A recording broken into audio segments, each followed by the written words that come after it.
والصلاة والسلام على نبينا محمد وعلى آله وأصحابه ومن تبعهم بإحسان إلى يوم الدين وبعد. Alhamdulillah, it's good to be back here again. See one or two faces I know.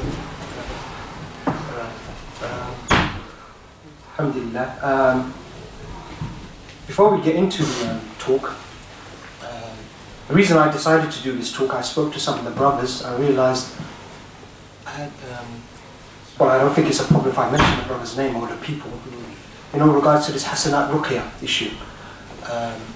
So I decided that we need to really teach the people what to do in regards to Ruqya and how to do it. And I suggested to the brothers, let's just try to simplify what I did in one of my lectures here, and also maybe update one or two things, little improvements. And only today, subhanAllah, I realized how bad the situation is. I didn't know it was really this bad. I had one or two of the brothers telling me how bad it was in Luton. I was dealing with this in Qatar. People contact me, and I'll give you one of the questions I received. Someone was asking me this question when all of this was going on. He said, "Assalamu alaikum. Brother, can jinn in a patient react to ruqya from a disbeliever? The one who is a fraudster and the one who doesn't really believe in any of this?" That's basically what the question is asking, from a Russian brother. And I said to him, yes, but it's not ruqya. See, what is ruqya? Ruqya is basically asking Allah for help and to cure the person from illnesses, yes? Spiritual or physical. That's what basically what ruqya is. But when a kafir or disbeliever or agnostic or one of these people do it, it's not ruqya now. It's something else. They're talking to the jinn, they're doing other things. So will the jinn in somebody else react? Yes. I mean, we know for cases, for instance, when a Christian does so-called ruqya, it's not really ruqya. They will say, "Get out in the name of Jesus Christ," and the person starts reacting to the ruqya. Well, it's not ruqya, but they start reacting, you see. And then they have some reactions. The jinn maybe would leave or will pretend to leave, and it will come back. So the person is really still affected. So what this person was doing, we shouldn't call it ruqya. That's the problem. And that's what caused a lot of confusion. What's going on? What's going on? This person's read on me. What does it mean? Am I cured? Am I ill still? So people are really confused. What we say to these people, they need to do ruqya on themselves and find out how they are still. Because remember the rule here with regards to if you're cured or not, because some people are asking, he told me that it seems that he's told some people, or some of the people he's met here in Luton, that they are cured. Well, the only way you know you're cured is when you no longer react to real ruqya. So we ask those people who have been former patients of this man to read on themselves and see if they start reacting. If you react, then khalas, you've got it still. You've got that spiritual disease. Now this is really an important rule. Many people, or some people don't even believe in this rule, but that's the rule. How do we differentiate between the physical diseases and the spiritual diseases? Is by that, by reading the ruqya. So if you find somebody who has sihr or thinks he has sihr, we read ruqya on him with that intention, asking Allah cure him from the sihr, and he starts reacting, it means he has sihr. You see, he has sihr, and he has to keep doing his treatment until it all stops. Once it all stops, then we know that, then the person knows that they're cured. You see, that's how you know you're cured. You're not cured any other way. So if somebody tells you, oh, you just need to read for another 6 months, read for 1 year, and then when your life seems to be getting better, then you're cured. No way it's like that. I have many people, or some people coming to me and asking me these questions regarding this issue, and I say to them, no brother, you're not cured. What did you do? I went to, they would tell me that they've been to so-and-so Raki, and he's read on me, he said I'm okay now. I said, no, you only know if you're cured if you no longer react to the ruqya. That's the rule. Okay, but it's not in the sunnah, it's not yet, but these things are from experience. That's how we know these things. Not everything is clear in regards to these things. Because remember, this is disease. The Sharia doesn't make a difference between physical diseases and spiritual diseases. Okay, the Sharia doesn't make this difference between them. So how do we know somebody's cured from the cancer or whatever? We can't find it anymore, right? Yeah, that's how we know. I mean, does the Sharia tell us this? No, it doesn't tell us this. So we have to understand. If you're looking for answers for certain things, you talk. How do you know if someone's cured from cancer? You talk to people who've been experienced in that field. Ask them, how do you know somebody's cured from cancer? And then they'll tell you certain things. That's how we know somebody's cured from cancer. I said, okay, good. How does somebody know when they're cured from sihr? Or ask the people who deal with that situation. Don't ask people who don't know anything about the topic, who don't know nothing about it. Why are you asking somebody who doesn't know? Recently I was dealing with some case where somebody, I mean these are known people, one known person is talking about, ain. And he doesn't know how to diagnose it, he doesn't know anything about it. And so he says, no, we don't know, we can never know if somebody has ain. That's totally wrong. We can know if somebody has ain. It's quite easy. You know, some people know, some people don't know. And we'll talk about all about this diagnosis and that later on, inshallah ta'ala. But that's what we will say to people who are dealing with, who have been patients of this person. What they need to do, read on themselves. Okay? You can go to my website and they can read and look at my practicalselfruqya.com, and you can look at the self-diagnosis videos I've got there. If they read the ruqya on themselves and they find that they're still reacting, it means they've still got the sihr, they've still got their jinn, they've still got their ayn. They need to carry on doing their treatment until it all goes. That's what they need to do, you know. Right. Did you want to ask me one or two questions on that issue? One of the things that we discussed before downstairs was that because of the current situation that's happened with the social media Rakis, some people felt that because they had ruqya done on them and they felt that they were cured of that particular ailment, and then when it transpired the individuals that done the ruqya were agnostic, yes. Did that still apply to them, and then they kind of felt the symptoms coming back? So if you could elaborate on something like that, because we know that this guy and his missus, they would come in Luton, they was holding lots of clinics throughout a day. They would have 5-6 different patients, right, charging them extortionate amounts of money, right, up to £150 an hour. £150 an hour? In some cases. And what would happen is that, so this individual and his wife would do the ruqya on the patient. Then it transpired that the person himself was agnostic. He wasn't even sure if there was a creator or not. Then the patient started feeling those symptoms again. They felt they was kind of defrauded or misled. Is there something you could elaborate on that? Yeah, what I said to you, like I said earlier, is that those patients, they have to understand that that man is not doing ruqya on them. Let's get that understanding. He doesn't believe in it. He's not Muslim. He's not, from what we know, he's not Muslim. You know, don't be accused of making takfir. But from what we know, he said he's not Muslim. In part of this, he didn't believe. He didn't believe in Islam, and he's doing ruqya on people. Well, he's not doing ruqya. You got to be Muslim to do ruqya. In that sense, you got to believe that Allah is going to be making the cure, asking Allah for the cure. You see, you know. So they shouldn't think that he's doing ruqya on them. Okay, that's what number one. He's not doing ruqya on them. Okay. Number two is that the jinn will react and they will deceive you like that. Like I said to you earlier with regards to the Christian. Some Christians, they do so-called exorcisms or whatever, and you get big reactions. What's happening there is that it's just the jinn playing around with them. You see? Even you find some extreme people who are, who ask the jinn for help and things like this. The sahib will do things like this as well. You know, they'll get reactions. The jinn will play with them and they work together with the jinn. There are some people actually who use the jinn. So you find that there is some particular sahib, he will put jinn in people.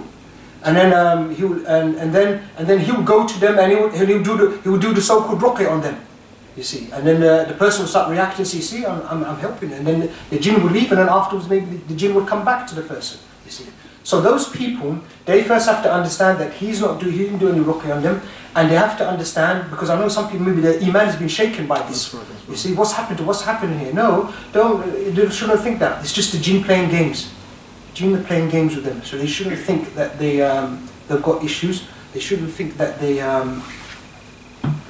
shouldn't think that their iman is questionable or whatever. You know, they should just read ruqya on themselves to test themselves. Now that's what they need to do. You know, and don't go by whatever he said to them earlier.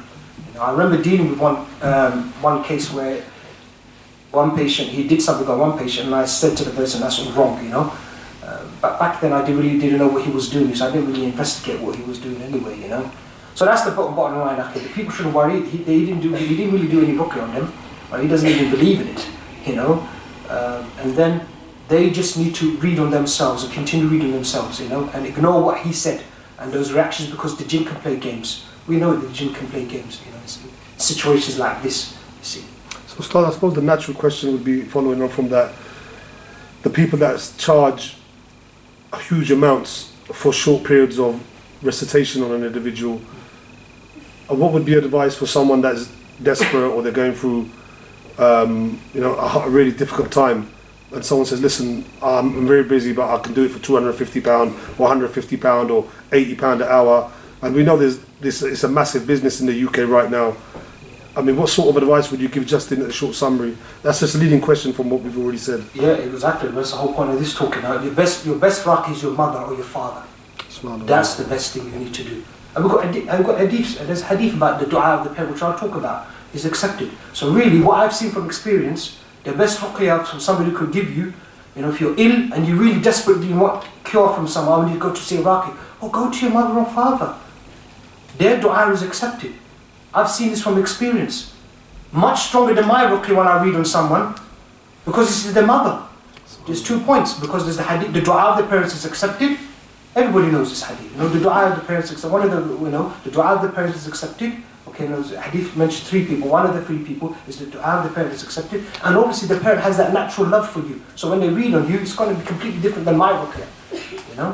And we'll talk about that inshallah ta'ala. The other thing is, which we need to mention here, regardless of this issue here, Hasanat Ruqya and all of that, is that we as a community have made problems as well. We in the sense that we've not seeked any knowledge regarding these things, and we've just decided to run to this person for help, when we really should have maybe seek some knowledge regarding this issue before running to people. Before you run to people, find out things. So we have some, as everybody, including myself, we will have some blame as well. We shouldn't really be blaming him so much. We have blame as well amongst ourselves. The way we allowed this to happen. Allowed him to continue what he was doing, and people were losing money basically. You see, so there's some blame on us as well. In regards to teaching people about what they need to do. Right.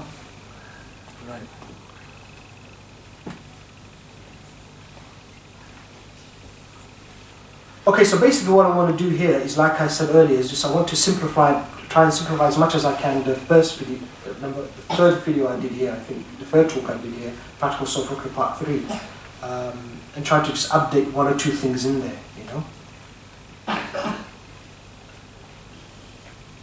Now, the talk of this, what we just said earlier, we said your best raqi is your mother or father, Yes, I've seen this from experience. Your best raqi is your mother or father. So if you want to run around for someone and get somebody to do ruqya for you, your best raqi is your mother and father.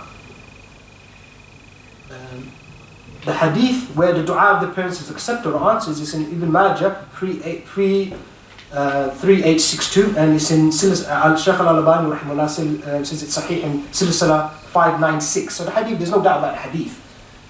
Most people know about this hadith, or most practicing Muslims, they know about this hadith, and they know about the importance of the dua of the parents, So there's 2 things. We have that evidence, okay? So we have that evidence to say. Because I've actually dealt with some people. There are some people, unfortunately, who think they're very special. So when I remember, I did a Facebook post on this, and I said, go to your mum and dad for a ruqya. And some people didn't like that. I was actually having a debate or talking with someone, and he said they believe that they're special. So you have to come to us. Forget your mother or father. The Nabi Sallallahu Alaihi Wasallam didn't say go to your mother or father. Come to us. I said 1 or 2 things. If you want more information, you can go to my website and look. Go to my Facebook page and have a look at that. But the brother seems very sincere, no doubt about that. But that's what his understanding is. SubhanAllah, So we're not questioning the person's sincerity. Some people are sincere. I know people take money and they're sincere people.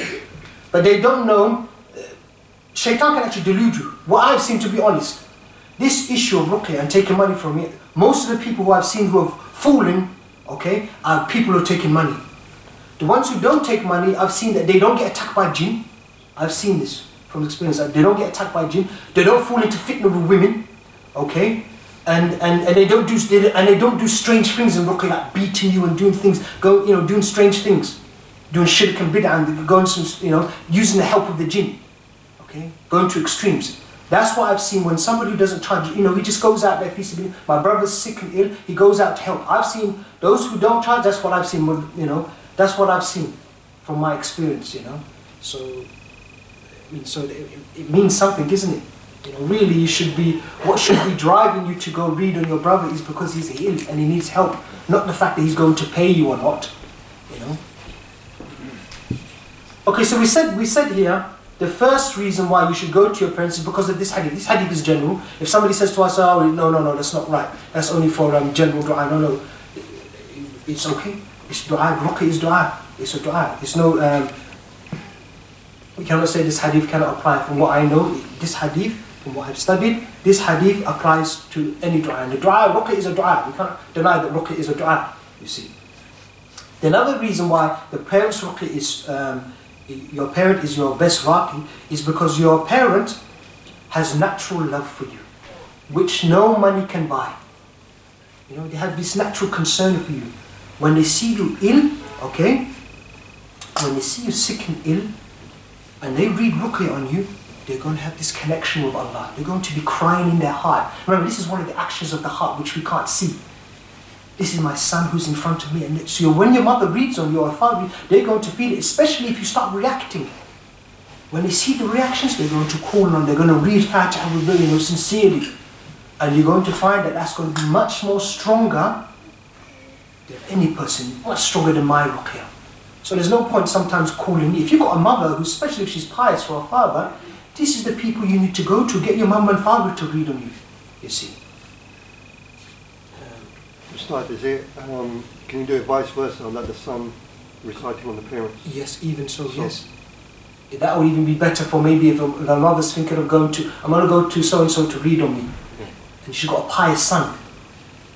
Let the son read on you. This is much more better than going to, because of that natural love. He loves his mother. He's going to be sincere. This is my mum. He's not thinking of money. You know, so obviously, yes, that natural, this means something. These actions of the heart are very important. You know, some people, you know, they belittle these things. They don't think it's not much. It's no. He's a sheikh. Let him read on you. He's a graduate of Medina University. This is what we need you to read on you. No, it's not that. It's really down to what's in the heart. So sometimes, even if you haven't got parents, okay, get your best friends to read on you. People who love you, people who care about you, who worried about you. You know, these are the people you want to read on you. You know, but I mean, so we have this hadith about the dua of the parents is accepted. That's why your parent is your best raqi. Okay, the hadith is there. Okay, about dua, all right, accepted, and that natural love, which no money can buy. You can't buy that. You know, you can't buy this natural love. You can't buy this. Sincere, and she loves you. The mother and father, they love you. You know, so they're going to really cry to Allah. Especially, like I said, when they see you shaking or getting affected by this, you can't. There's nothing compared to that. You know, no raqi's ruqya can be compared to that. Okay, because a raqi is never going to love you like your mother or your father. Okay, we have to remember that. So that's why it's important to think about the actions of the heart. Even if we don't have the hadith, let's say we have the hadith, alhamdulillah. Let's say we didn't even have the hadith, we have just this love of heart. That's enough for you to go by because of that love in the heart. Because this is what Allah is going to go by. This is what Allah, this heart action of the heart is really important. That crying out to Allah. That crying out to Allah. When you're crying and you're asking Allah, that's an action of the heart. That's an action of the heart. So your parent has got that. I don't have that. So if you're going to come to me and you've got a pious parent, say, look, brother, go to your mum. Go to your mum or go to your father. Let them read on you. These are the people who, and through that, you might even get cured very quickly. Quicker than me coming to me regularly, paying me £60 every hour or whatever, I mean, I don't charge anyone. I'm just giving you an example. I've never charged, alhamdulillah, So, and the other thing, which I was, when I was speaking to someone regarding this, because it was this issue of one raqi, I mentioned that, in that post I mentioned that even these people, these raqis, what they do, they read on their own families. You don't see them taking someone to a raqi. So he's saying to me, well, look, brother, you've got to let them come to us. But you yourself don't take your children or your wife to another raqi, do you? No answer to that. He knows the school, basically. That's right. They don't take them. They read it on themselves. So why are you reading yourself, brother? Why didn't you come to me then? Let me read on your wife and your children. He's not going to do that. You see? SubhanAllah. So, and what we have seen, so we have this hadith, we have this natural heart in the heart, and we see the evidence when we look at the person reading on them, you see. So we have seen when the parent is a strong, pious parent, and he doesn't have much knowledge, and he's not a sheikh, You know, he knows his Surah Fatiha, he knows simple Islam, Tawheed, he knows, he's got good Aqeedah, and said he's a good Muslim. Okay? They read on their child much stronger than somebody else reading on them. That's what we have seen. So Allah's not going to look at he's not looking at the issue of he's just a sheikh or anything like, no, this is not, because this is not one of the qualifications of, you know, you don't have to be a sheikh to read. You know? Again, someone on the microphone. Right. I have to keep it close to my mouth. Oh, I see. Okay. All right. I'll try to keep it close to my mouth. All right. So we've seen it from experience. So this actually proves the hadith is correct. And there you go. Obviously, we didn't need this, but we've just seen it from experience, practical experience. There you go. Look, the ruqya is much stronger. And then we step back and think, what's going on here? Why is it so strong? Parent. Hadith says, you know, the parent dua of the parents accept it. Plus, that parent's got the natural love there. I don't have that natural love for this, my patient here. You see? And what we have also seen that even if the parent has got some sins, not major sins, but there are some sins there. Maybe they're doing some minor sins regularly or something. I mean, remember, this is what we don't obviously ask people about sins. But when we look at someone apparently say, look, he's not, I wouldn't say he's that practicing, this person, but he's doing his 5 days, he's a Muslim. Even when these parents, they read on their children, and their children have got some sins, it's still quite powerful, the ruqya. It's unbelievable, look at that. And again, this is experience. The parents has got some sins, and we can see them. We don't ask people about sins, but when we look at them, it doesn't look that practicing to me. All right? And you look at the child, or the son or the daughter, it doesn't look that practicing to me as well.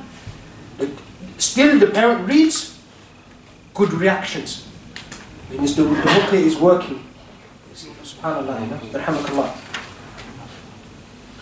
because when I read on someone, or when I'm talking to people about doing self-ruqya, there are many times I have to stop the ruqya. I have to obviously check myself, I've got no sins. So when I know of me, and from the rahmah of Allah, no sins, okay, no major sins, then I talk to the patient, and we find out that, okay, so what's happening? There's no reactions here. Then we find out, hey, what are you getting up to, brother? You doing? And then we find out after speaking to them, there's some sins. I said, okay, that's the reason why we didn't get any reactions, brother. Okay, you're still doing some sins. You see, sometimes people cannot work, the dua isn't accepted from Allah. Allah doesn't accept the dua, you know, because of the patient's sins, you know. And so, even if I read on someone, the patient's got some sins, it doesn't work. Why? Because of their sins, you see. But it doesn't happen what we have seen. It doesn't happen so much with the parents. Like I said, with the patients that look at some sins, it's not the same thing. When they read, they get reactions. When I read, not so much, compared to what their parents get, you see, you know. So, we sometimes actually get some people even when they're doing their self-ruqya as well. Because of sins, their ruqya is, they don't feel it. They don't get any reactions. They say, Brother, I can't tell you if I'm still possessed or not. What's I'm saying? Okay, before you were reacting last week, you were getting reactions. What's happened between that time? And then they'll tell you that they've done some sins. That's the reason, brother. You know, that's what's happened to you. You see, I had one person once called me, and they're getting reactions. So there's something there. They did diagnosis. They're doing their reactions, and they're doing their treatment. And obviously, when you do treatment, you get some reactions. Something's happening. Then they called me and told me, yeah, you know, I think it's all stopped all of a sudden. I said, really? Oh, maybe you're cured then, because that's one of the signs. If it stops, you're cured. I said, yeah. I mean, read again. No reactions. No reactions. I said, wait a minute. It's a bit, you know, yeah. I mean, it's possible, but it's a bit quick. Usually, it takes a bit of time. Spiritual diseases take a bit of time, but you know, this is possible. And then I asked them questions again. Have you been getting up to anything? Any sins happening? And then they realized, oh yes, I've had issues with my mum. So they had mistreating their parents, mistreating their mother. And then after they made up with their mother and basically asked, started speaking back to them because they cut off basically from their mother. I said, that's the major sin. That's what you've got there. You know, that's what's causing your problem. So they made tawbah, went back to their mother, you know, basically, you know, resolved all their problems. Then they start getting reactions again. Then the ruqya is accepted. Because remember, dua, one of the things which stops dua being accepted by Allah subhanahu wa ta'ala is because of sins. You see. That's why we have to be very careful with sins. But like I said, what we've seen from experience is that the parents and the son, or you know, when the parents are reading, The parent can have some sins, and even the child can have some sins, but it will still work. And that proves the hadith. The dua is accepted, you see. You know? That's what we've seen from experience.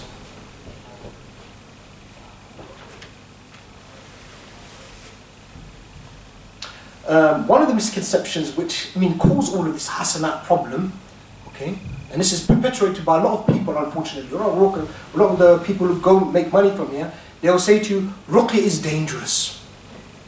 Big misconception. Ruqya is a dangerous thing.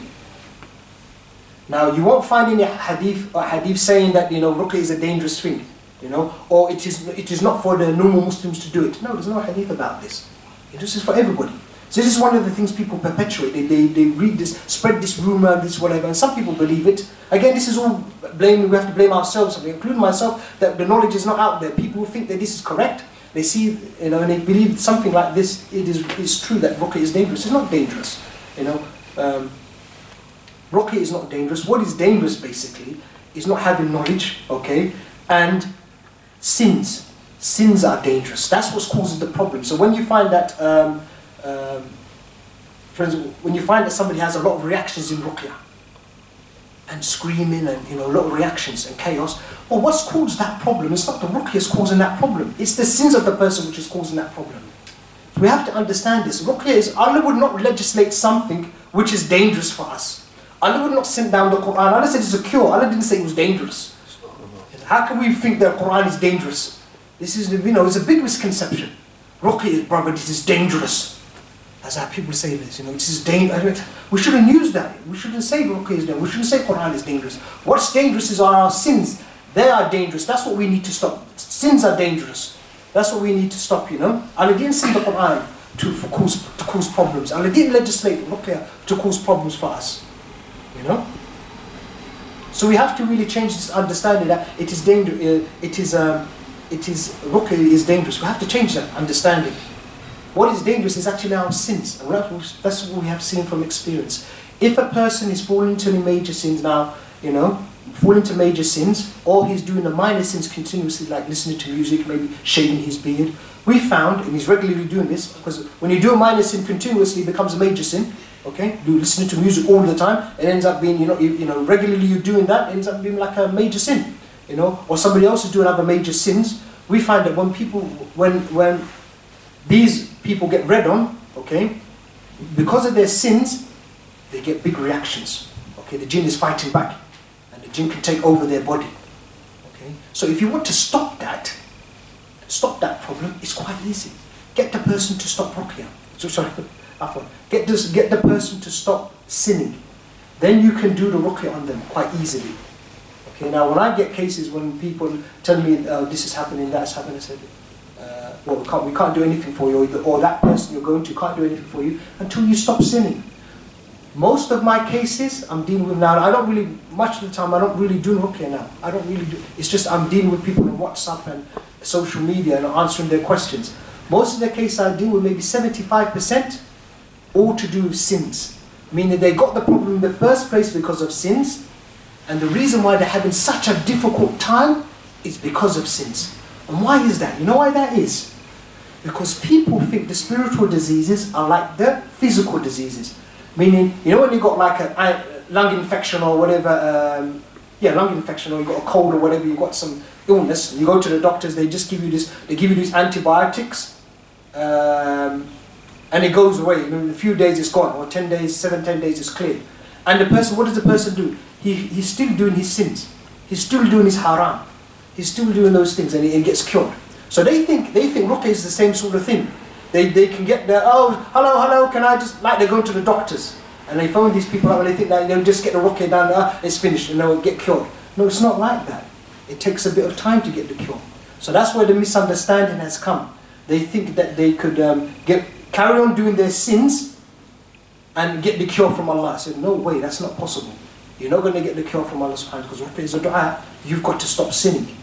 And it's one of the hikmahs of Allah subhanahu wa ta'ala that through this, He brings the people back. So even if they, they've got issues with, Allah's given them this disease, this is a mercy, a type of mercy from Allah. It brings them back to the religion. You see them when you tell the people, when you tell people about sins, they change their life.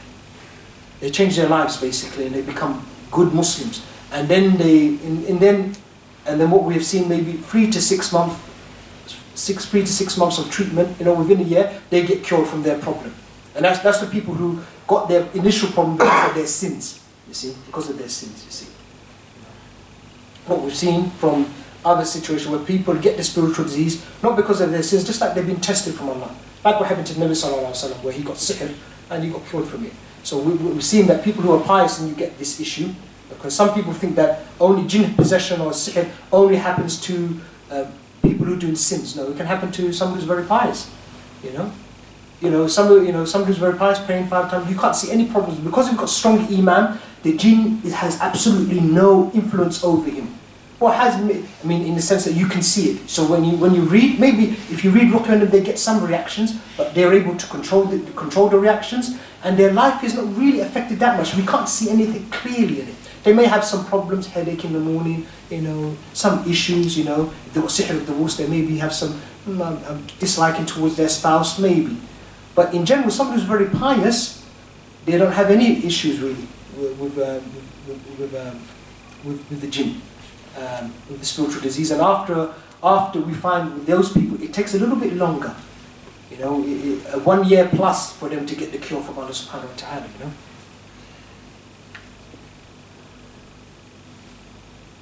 Now, another issue here with regards to parents, why some people think that parents cannot do ruqya because they're not a sheikh or they're not a scholar. How can I go to my mom? She doesn't know much, brother, She's a poor woman. She does, she doesn't do much, She just cleans the tea, She's just a, very average Muslim woman, She doesn't know much, brother. I said, is she a good, is she doing any major sins? No, she's not doing anything. That's good enough. We have to get rid of this idea that you have to be some sort of sheikh to read on people. I've got people who are traveling around the world to see people. I've had people even contacting me, I'm going to come to see you in Qatar. So why are you going to come to see me in Qatar for? From all the way in London or some other place, all the way Australia. Why are you going to come to see me for? I'm nobody. Or they'll tell you, we'll pay for everything. You come to us here in this country and we'll pay for your accommodation, you do everything for you. Why do you need to do that? Your best raqi is your mum and dad right in front of you. Much better than me. What they don't have is knowledge regarding some issues, and that's what they can get from me. I can tell you how to diagnose, how to work out when you got cured. All of those things, I can do that for them. Your parents don't need to be someone who is even knowledgeable in that sense, in the sense that those finer details of the ruqya. They don't need to know that type of experience. They don't need to know that. All we want from the parents, and if all parents did this, will save a lot of problems. We wouldn't have this hasanat issue. This will never happen again, inshallah ta'ala. If all parents took responsibility and just read on their children. Okay? They first of all just tell their parents, their children, or tell their son or daughter, look, stop sinning, okay? And I'm going to read ruqya on you, and then there will be no problems. We won't have this issue really. The way it's gone on, the way it has, fortunately. Now there's no evidence, okay? Like I just said to you, there's no formal qualifications. You don't have to be a sheikh to do ruqya. So your mom and dad don't have to be a sheikh, okay? All right? There's no evidence that some of the misconceptions I put here. Some people actually believe this. People do ruqya on people. There's one here. It says he believes that only him as a raqi can get rid of magic and jinn. So, and there's no evidence for that. So, that's what they perpetuate. They don't tell people this kind of thing. They have to come to us for the ruqya because only we can deal with the magic and the jinn. This is totally nonsense. Total nonsense. How can somebody believe this? You see? Magic is not only it's not only from certain specific people. Back in the day, if you go back in the time of the Salaf, you don't say that so and so is a raqi, raqi so and so. You don't really find that there. I think even in the fiqh books, you don't find somebody even having ruqya as a business. Hijama, yeah, fine. When so and so is a hijamist and it's a lowly income or whatever is a profession, and is the marriage permissible with such a person, for a woman. There was some discussion regarding those issues. But you don't find something like, so-and-so is a raqi. What's your profession? Raqi. It's not really there, because people say, they will probably think we're mad What are you doing? What are you travelling from here to this place? Well, just do it yourself, or go to your mum and dad, or go to your friends. Let them read on you. If you haven't got no mum and dad, let them read on you. Why are you going all the way to so-and-so country to get read on? You see? Strange, you know? So this is what some people believe. They actually believe that they can only get rid of it. So you have to go to them to read, get read on, you know?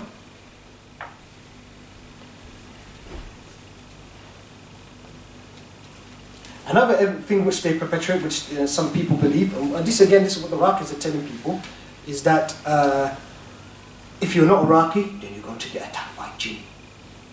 You see, it's dangerous. Be careful.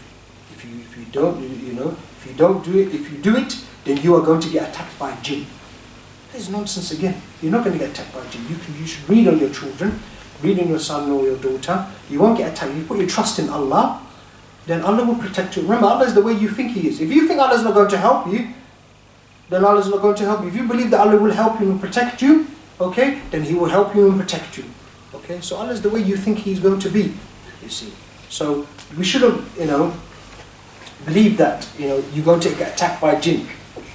If you have this, this belief itself, could actually make you get attacked by jinn. So if you believe that Allah is not going to protect you, then you're going to get attacked by jinn. But if you believe that Allah is going to protect you, then Allah will protect you. So we shouldn't believe, there's no evidence for this. It's important to stress this because this is the same, the people who charge for ruqya, some of them, they have this belief. So I've mentioned a few of them already, that the qualifications and the issue that it's dangerous, that only they can get rid of the jinn and that, okay, only they can get rid of the magic. They also perpetrate this one, which is they spread this one, where that if you do it, it's dangerous for you. You're going to get attacked by jinn, so don't do it. Why are they saying that to you? Yeah, so you don't do it. You're not competition. So you go to them and you give them the money, basically. Yeah. So, so we have to understand that what's behind some of these ideas that some people have. They don't give you Quran or evidence for these things. They just tell you this. Oh, brother, be careful. It's dangerous. You're going to get attacked by jinn. Now the money that you are going to give to the Iraqi, okay, what you should do with that money, okay, is actually spend it in charity, and this is actually a way to gain the cure. So hadith regarding this issue, there's a way of getting the cure from this. So one hadith here, okay, that you get the cure by spending charity. So even if your parents, the parents could do the same thing as well. They can pay charity on behalf of their children, seeking the cure from Allah through the charity. You see? So instead of paying that £60, or send that money to Syria, or build a masjid, or give the money, or do something with the money, rather than giving it to Iraqi. Okay, that's what you're supposed to do with the money. Okay. Another misconception here is that Iraqis are special people. This is another thing which they perpetrate, which is quite sad. They think that they are special. And when I remember when I was dealing with this person, I was quite surprised. They actually think they're special people. No, they're not special people. They're just normal people. If you want anything special, if anybody has any speciality, maybe regardless of this issue, it's the parents.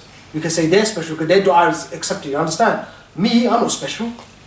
My ruqya on you, no, I'm not a special person. Special in what sense? Maybe I got some little bit of knowledge regarding this issue, yeah. But regards to since I'm special and I read on you, you're going to get more affected by the ruqya. No, I'm not special in that sense. It's your mum and dad. If you want to say somebody's special, because of that hadith, their ruqya is special, not my ruqya. Okay. And we have to remember as parents that even if, okay, the parent is ill themselves with sihr or jinn, they can still read on their children. They don't need to wait until they're cured. That's another misconception. Okay, that they will tell you. So they will say, you yourself are sick. Don't read on them. Don't read on your parent. Don't read on your children. No, you can read on them. You should read on them, and they should read on their children. They should ignore the reactions which they have, and even when some parents are affected by jinn or sihr, they read Ruqya, they read self-Ruqya on themselves, they get some reactions. Well, yes, because I remember there was one case where the parent told me, "Saeed, but when I read on my daughter, I have sihr myself," said, "I have jinn sihr. When I read on my daughter, I get reactions as well." I said, "That's fine, that's no problem. It doesn't mean anything. That shouldn't stop you from reading on your children. Even when I was ill, I would read on people or read on my family. I would get some reactions, but it doesn't matter. Just like I would get reactions when I read Ruqya myself, I would get some reactions. That shouldn't stop you from reading on people. You see, So there's no evidence. If somebody says to you that you shouldn't do it, no, there's no evidence for that. What we go from experience is that if the person is a pious, if the parent is pious and is not keeping away from major sins, he does this protection afkar, then they can still read on their children. You don't have to wait until you're cured from your problem and then you read on your children.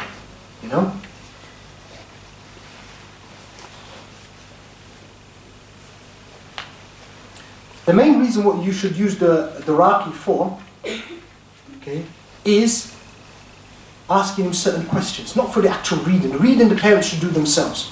The parent is your best Raqi. What you should use the Raqi for is asking questions about diagnosis. How do you know when the person? How do you know this person is getting better? We have this issue in regards to the diagnosis, this treatment. Can we try this treatment out? Those are the questions you should ask to the Raqi. Okay, is there any shirk in this Ruqya if I use this Ruqya? Is there any bid'ah here and there? Is this Ruqya according to the Sunnah? That's what you should use the Raqi for, really. Not for the Ruqya itself. The parents should be the ones to do that. Now, after explaining to you that your parent, your mother or father is your best Raqi, how are you going to approach them? And that's the question now, because remember, you need to approach them and ask them actually to read Ruqya on you, okay? What I would say here is that when you're teaching your parents about this, so you're a person, for instance, let's say you're a person who you realize that you're ill. Maybe you've done self-diagnosis on yourself, you realize that you've got sihr and you've got jinn, okay? Now, what we would say to you, I wouldn't say you should ask for Ruqya from your parents, although you can do that. I'll talk about that later. What you should do initially, the way you should approach them is teach them about Mum, Dad, I'm suffering from, I'm ill. It's good for you to read on your children. And explain that to them.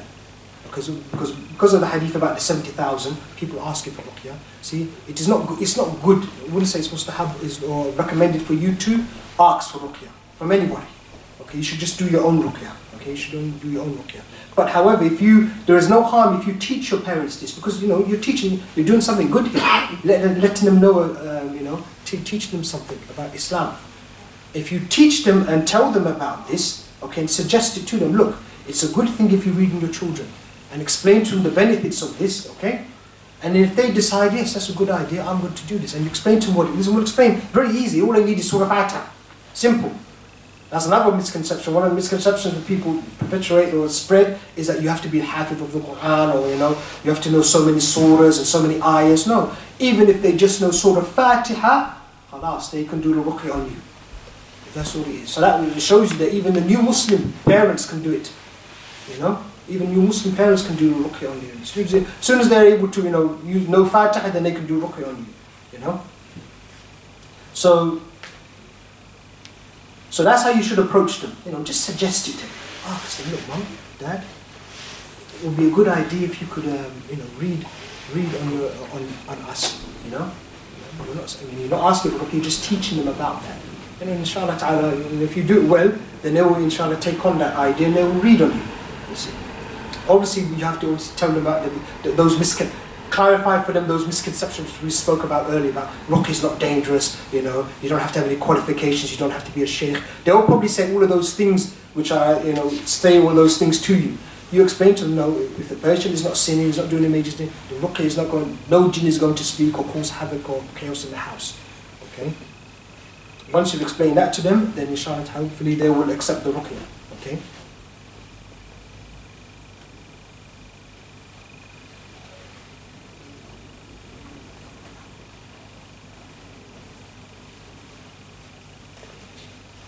So if you explain that to them, I think it's important really to emphasize that point about, because people are worried about that issue, regards to the jinn speaking. That's really one of the reasons why people go to the Raqi in the first place. It's because the person, one of the reasons, like I said, maybe let's say I get those extreme cases. Maybe 25% of my cases are extreme cases where they're contacted. We need help. We need help. We need help. And it's to do with what's happened to them. Basically, is that the jinn is manifested in the house, and they can't control the situation. You see, those situations. That's what people, in that situation, they're very afraid. How can I read on them? It's not going to really work. But what you have to do there, just work on iman. Even if it takes a few weeks, get the person to start praying, get the person to start making tawbah, pay sadaqah, really connect with Allah, get them back on the deen basically. Once you do that, then you'll see, then you will be able to do the ruqya on them. You won't need a raqi to do that. You see, because the best ruqya, like I said, is the one the parents are going to do. Now, if you're really desperate though, and you try to really explain the situation to your parents, and they still maybe don't understand the issue, okay? There is no harm if you ask for ruqya from them. Okay, there's no haram, but there's nothing wrong with that. Yes, it's better for you not to ask, but in some situation, if you're someone who's, and I think a lot of cases, those people who are going to Hasanat Ruqya, okay, who are going to him, alright, there are people like that, who are just desperate in this situation. I can't handle this no more, this is too much for me, it's too much for me. They're the ones who are going to them. Right? They're the ones who are unfortunately being exploited. Well, if you're like that, okay, then what we would say to you there, then just go to your mum and dad. Just tell them, Mum, Dad, all I want you to do, yes, is read Surah Fatiha on me.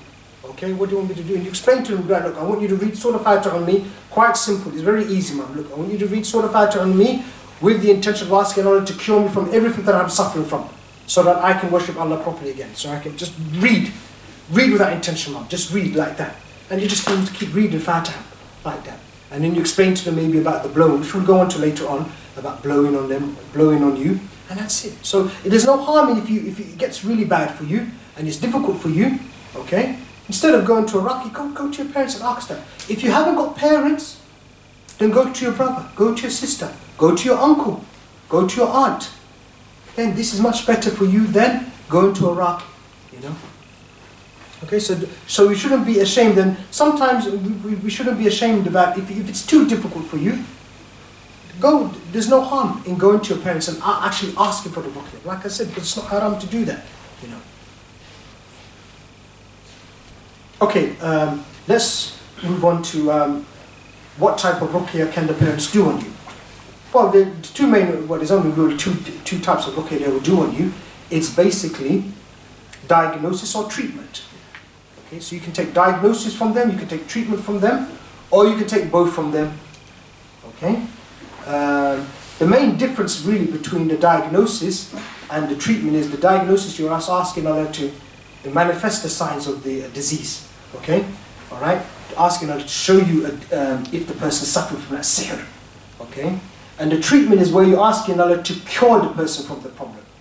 That's where you're asking Allah. Okay? Because remember, these things are unseen. We can't see them. We don't know if somebody has sihr until you read the ruqya. Never ever make diagnosis on someone from just looking at their symptoms, because it might just be a spirit, it might be physical disease. So you look at someone, he says to you, this, I've got this problem, this problem, this problem. Say, you have got sihr.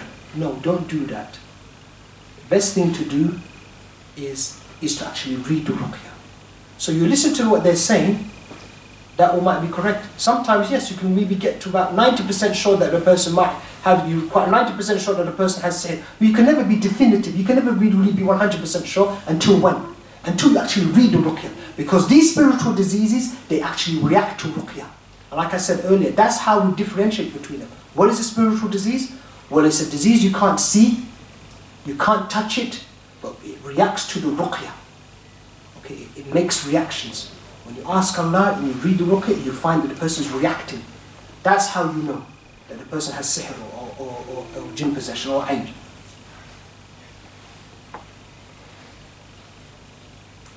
Now, before we look into the diagnosis, how to do diagnosis, which I'm just going to summarize that.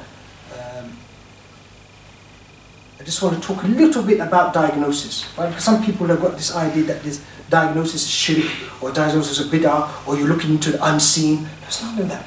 It's none of that. It's none of that. You know? But they'll say to you, oh, there's no diagnosis in the Sunnah. We don't find it in the Sunnah. What is this, brother? This is why are we doing diagnosis? We just know treatment. We don't never heard of diagnosis. Okay, what we will say to these people is that the Sharia doesn't differentiate between physical diseases or spiritual diseases. So the Sharia doesn't see them. It doesn't put spiritual diseases in a special category. These are unseen things. These are special. I mean, it's a disease is a disease. Okay, it's the same thing. Okay, it doesn't make a differentiate between the two. Okay. So if you whatever applies generally to physical diseases applies to the spiritual disease. So can we diagnose a physical disease? Yes, we can. By looking and seeing, we can do that. Okay. How do you know somebody's cured? Well, we talk to the ones who deal with that disease. They'll tell you, oh, this so-and-so is cured from so-and-so illness because of these, because of this. You see.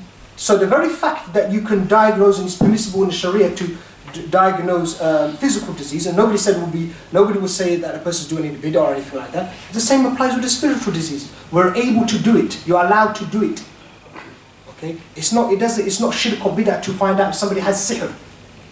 Are we allowed to find out if somebody has? Are we allowed to find out if somebody has cancer? Yes, we're allowed to do that. Likewise, we're allowed to find out if somebody has sihr or not have sihr. Okay? Same thing. All right? Now, what we have to remember here, even if the diagnosis methods are different, that rule applies. The fact that you're able to apply, you're allowed to diagnose physical disease. It means you can diagnose spiritual diseases. Yes, some people don't know how to do that.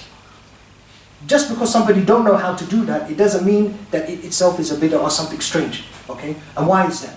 Well, the reason why that is because the du'as and the intentions for ruqya themselves are not being fixed by the Sharia.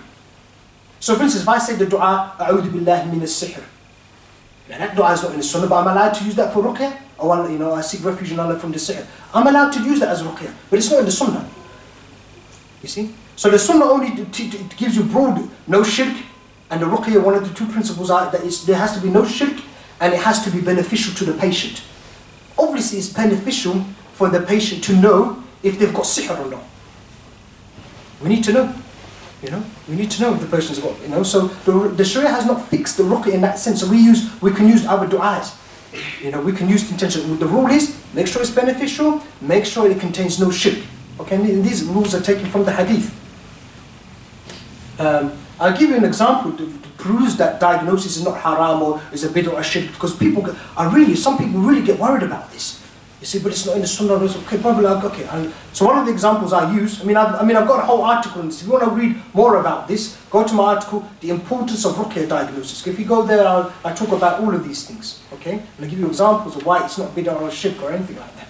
Okay, let's take for example a patient comes to me, a brother comes to me, or your son or daughter comes to me. That's more appropriate for now, isn't it? My son or daughter come to me, all right, and they ask, and I look at them and they tell me, and we're talking, we're saying I've got problems with my wife, what happened? Well, recently, I'm having problems being intimate with my wife, and I've started to hate her. I've had problems with my wife. I'm having problems being intimate with my family. I'm starting to hate her. I can't even stand her voice. I don't even like looking at her. In fact, when I look at her, sometimes she looks different. I don't know. I don't want to be around her. I tend to stay out of the house most of the day. I come back. So he names all of these things which are indicative of sihr. Obviously, in that situation, what I would say, well, okay, we can't see sihr because we can't look at it, we can't see it. What I'll do, because the way you've described the situation, it looks like you've got sihr. So what I'm going to do, my dear son, I'm going to ask Allah to cure you from your sihr. That's what I'm going to do. Okay? We can't see it, we don't know if you got it or not. So just sit there, let me just read on you now. So I'll just start reading ruqya. If I had to ask Allah, oh Allah, cure him from the sihr. My son is suffering from, cure him from the sihr. I keep reading. And he starts reacting. What does it mean? Have I done shirk? Have I done bid'ah? I'm asking Allah to cure him. Can you see how the treatment itself is turned into a diagnosis? You understand? The treatment itself now becomes diagnosis. So it's like, oh, you've got reaction. What does that mean, Dad? Well, it means, son, you've got sihr. That's what it means. Allah, it's like as if Allah wants us to know the answer. It gives us these reactions. There we go. We can't see it. There he goes. You got sihr, my son. Okay? And it's when I was thinking about this, you know, it is as if Allah subhanahu wa ta'ala is teaching us something here. Because people complain about, brother, why don't I get the cure straight away when I do the treatment on myself? I said, Akhi, you know what? That treatment, it seems to be from Allah. It's like as if Allah wants to show you that there is diagnosis. You have to, it's like the treatment has become a diagnosis, because hardly anybody gets cured straight away when they read Ruqya on themselves. Even if they do treatment, they get some sort of reaction. They're looking at themselves and they say, brother, what does it mean? He said, yeah, you got sihr, brother. You don't get the cure straight away. So it's as the treatment has become diagnosis. So that's what we say to people. Look, treat yourself then. See what happens to you. Okay, you don't believe in diagnosis? Okay, don't believe in diagnosis. Okay, there's no diagnosis then. These are just words. Don't leave that word. You don't like that word? Yes, we don't like that word. These words, I'm just, you know, let's just treat you. Let's just treat you for sihr. Let's see what happens to you. Okay, you treat them and you get something. You get a reaction, you know. And so people do complain about why didn't I get the cure, but there's some science by this. When you get these reactions, it takes a bit of time. You appreciate what Allah subhanahu wa ta'ala is doing for you. You appreciate the wonder, you know, the Quran and how powerful it is. Look at that. I'm sitting there and I'm reading on myself and I'm getting reaction. I'll read on my son and they're reacting. What is this? Is the power of the Quran. You know, so you see some of the unseen here, in the sense that you see things, you see the reaction, you know, what the Quran can do. You see. You see the power of the Quran right in front of your face. You see? That's one of the reasons why it doesn't come straight away. That's what I believe. Because Allah is showing you and teaching people. Especially those people who don't believe in these things. There are people who don't believe in jinn possession. There are people who don't believe in sihr and ayn and these things. These are just, you know, as they say. You know, they say this is just all, you know, imagination. It doesn't really matter. No, these are metaphors and things like that. They'll come up with strange ideas. You know, they don't really believe in it. But when you see it with your eyes, you know, as one patient really said to me, my iman is increased. He's sick with sihr and that, and jinn, getting big reactions. Says my iman is increased. Yes, because of what he's seen. He's reading the Ruqya and he's reacting. Ruqya has been read on him, he's reacting, having big reactions. You see, you know. But if you want more information regarding this issue, why it's not bid'ah or anything like that, well, just you can go to my article, read that on my website, Importance of Ruqya Diagnosis. Okay, there's a lot of information on there, proving that diagnosis. Don't even forget this word. Just what you should say to people: treat yourself, brother. That's what you say. If they don't, oh, we've never heard of this word. Okay, class, this word, forget it. Just treat yourself, brother. Treat yourself with for sihr. Treat yourself for sihr. What did you get? What happened to you? Oh, brother, I got reactions. Oh, class, you got sihr then. That's what it means. You see, that's what it means. You know? Now, how long have I got? Sorry, I thought. How long do you want? Okay. One of the issues of why diagnosis is important, okay? Or if you want to say that or let's rephrase that, because people don't like that word diagnosis. Let's say the initial treatment, okay? Is that better? Why the initial treatment is better, yeah? Okay? Where you ask Allah to cure the person straight away, yeah? Alright? Now one of the most important reasons why this initial treatment is important, or this diagnosis, is that it stops you talking to jinn and getting information from jinn. So what does it do? It cuts that link or that idea or that connection with jinn, talking to jinn and finding out issues with jinn. This is one of the reasons why a lot of people, they end up becoming sahih, talking to jinn and going misguided. So I find a lot of people, they're contacting me on my phone and that, on WhatsApp, brother so-and-so sheikh has said this and said this and said that. I said, where's he getting that information from? I said, yes, and maybe it's correct, okay, but it seems that this person has been talking to the jinn, sister or brother. We shouldn't do that. Do your own diagnosis. But sometimes, brother, he could be right. There's sometimes the jinn here, they do tell the truth. But we shouldn't take anything from the jinn. It's going to the jinn and seeking help from the jinn and asking them questions about sihr. Is it sihr or jinn? That itself is shirk. Yeah, it's shirk. You can't be talking to the jinn and getting information about it and asking them, okay, what has this person got? Is this person got sihr or jinn? So it's maybe some, for instance, as one sheikh actually done this, unfortunately. Jinn starts manifesting and talking, and then the sheikh, is actually asking the jinn, am I possessed? This is a well-known sheikh. So some of the ulama, they're a bit confused about this point. They don't even know even how to diagnose themselves. He's asking the jinn, have I got jinn? Now I'm thinking, subhanAllah, what's the sheikh doing there? You know, asking the jinn, and well, why doesn't the sheikh, maybe the sheikh doesn't know that diagnosis, you know, or maybe if he hears that word, like, what is this diagnosis? Well, sheikh, read on yourself as if you've got jinn, and then you know, because that's the only way you're going to know. And if you get reactions, then you've got jinn. There's no need to talk to the jinn and ask them questions. You see, so when you do this kind of diagnosis on yourself, it stops you talking to jinn. So now even when I had one of my students recently, or not long ago, he was telling me the story where the jinn manifested, and even happened to me recently actually. The jinn, I had a case where the jinn starts talking. So for me, when I see that happen, disaster. Disaster, 2 points. I can fall into shirk by talking to the jinn. Oh, it's jinn. I can get some information. Okay? And also the patient's got sins. So there's 2 points here. So the jinn is actually quite, you know, and the jinn actually, some of them get surprised. They want you, oh, I'm here now. Don't you want to ask me some questions? Like that. That's what happened to one of my students. He said that, Mom, and my student said, no, I don't want to talk to you. Get out, get out, get out. You know?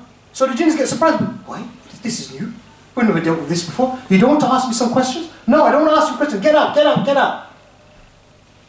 You know? So that's how we're supposed to be. We're supposed to just get out. We don't want to talk to you. I don't want anything from you. You know? That's how we're supposed to be. And that's one of the reasons why we do diagnosis. You do diagnosis, I know what the guy's got. What you got? He's got sihr. How do you know? We just diagnosed. Alhamdulillah, Allah showed us. Well, how do you know? Well, we just did this. We treated him for sihr, and he started reacting. So obviously he's got sihr then. You see? So that's one of the things it does. One of the wonderful things it does, diagnose it, stops you talking to jinn and being amazed at the jinn, you know? Being amazed at what the jinn can do, you know? Another reason why ruqya diagnosis is important, it clarifies to the patient what they're suffering from, so they know eventually what they've got. Has he got sihr? Has he got ayn? Has he got jinn possession? He knows what he's got, you know? So number one, it stops you talking to jinn and getting information from jinn. It stops the shirk. And then number two, it clarifies to you, you know what you've got. Brother, I've got sihr. You know, all those problems I had, it was sihr. All that issue between me and my wife, it was sihr of divorce. You see, you know what you've got. You know, it makes a big difference. Obviously, it makes a big difference. You know, you're not in limbo. You know, have I got this? Have I got that? Have I ever got it? Have I got it? Well, you know, as soon as you've done the ruqya on yourself, you know what you've got. You know what you've got. You know, and there's no harm. Like some people, what they do with what they do is they'll just who don't agree with doing diagnosis on it. They'll just read ruqya on you. They'll just read on you, and then you say, okay, what's that? So what does that mean now? The person's reacting. We don't know. What do you mean you don't know? So we don't know. Is it good? What has he got? We don't know.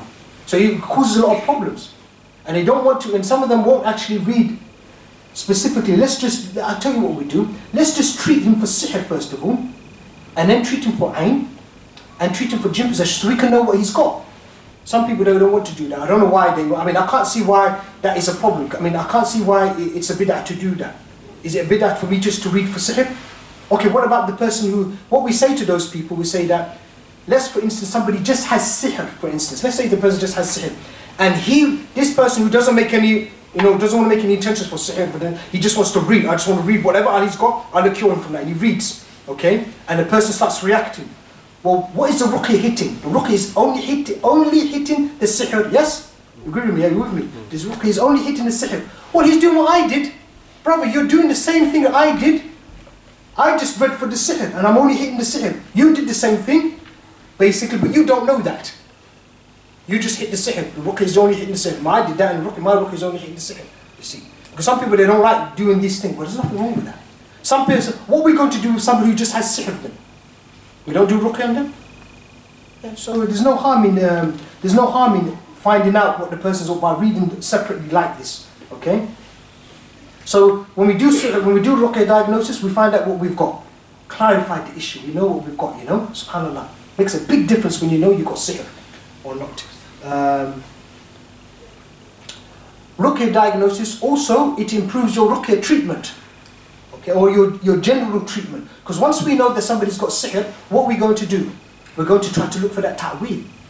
And usually some of these things, you know, are in the house. You find them in the house, in the back garden. We can look for this. But if we don't know the person's got sihr, we don't know then. What has he got? We don't know.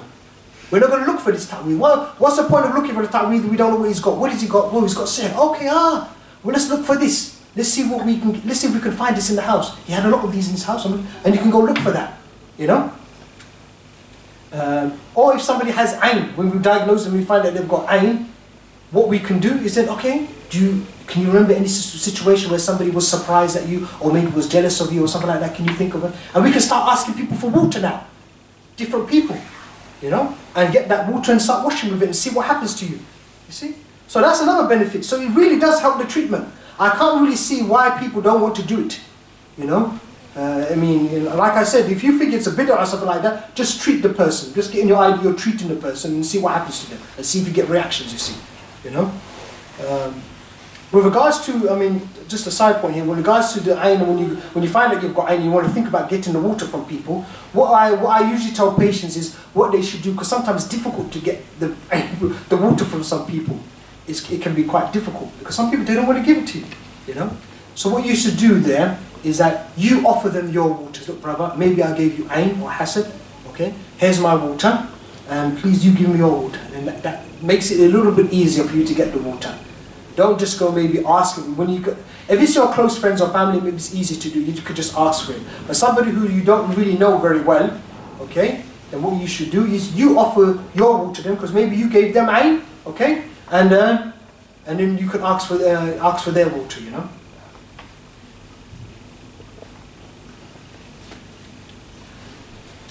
Another important point about sihr ruqya diagnosis, it allows you to advise the patient appropriately.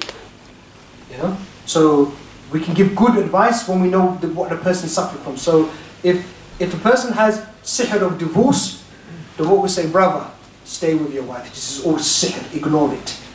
You see, we can tell them to stay together. You know, because remember, the sihr is there to sometimes try to separate the people. So when this brother is complaining about his wife, okay, or your child is complaining about your wife, all right, sorry, your son is complaining about his wife, what you would say to him is say, look, you know, this seems to be all sihr, but you've reacted to sihr, so your situation is of sihr, so stay with your wife. You know, do not divorce your wife. So you can advise them appropriately, you know.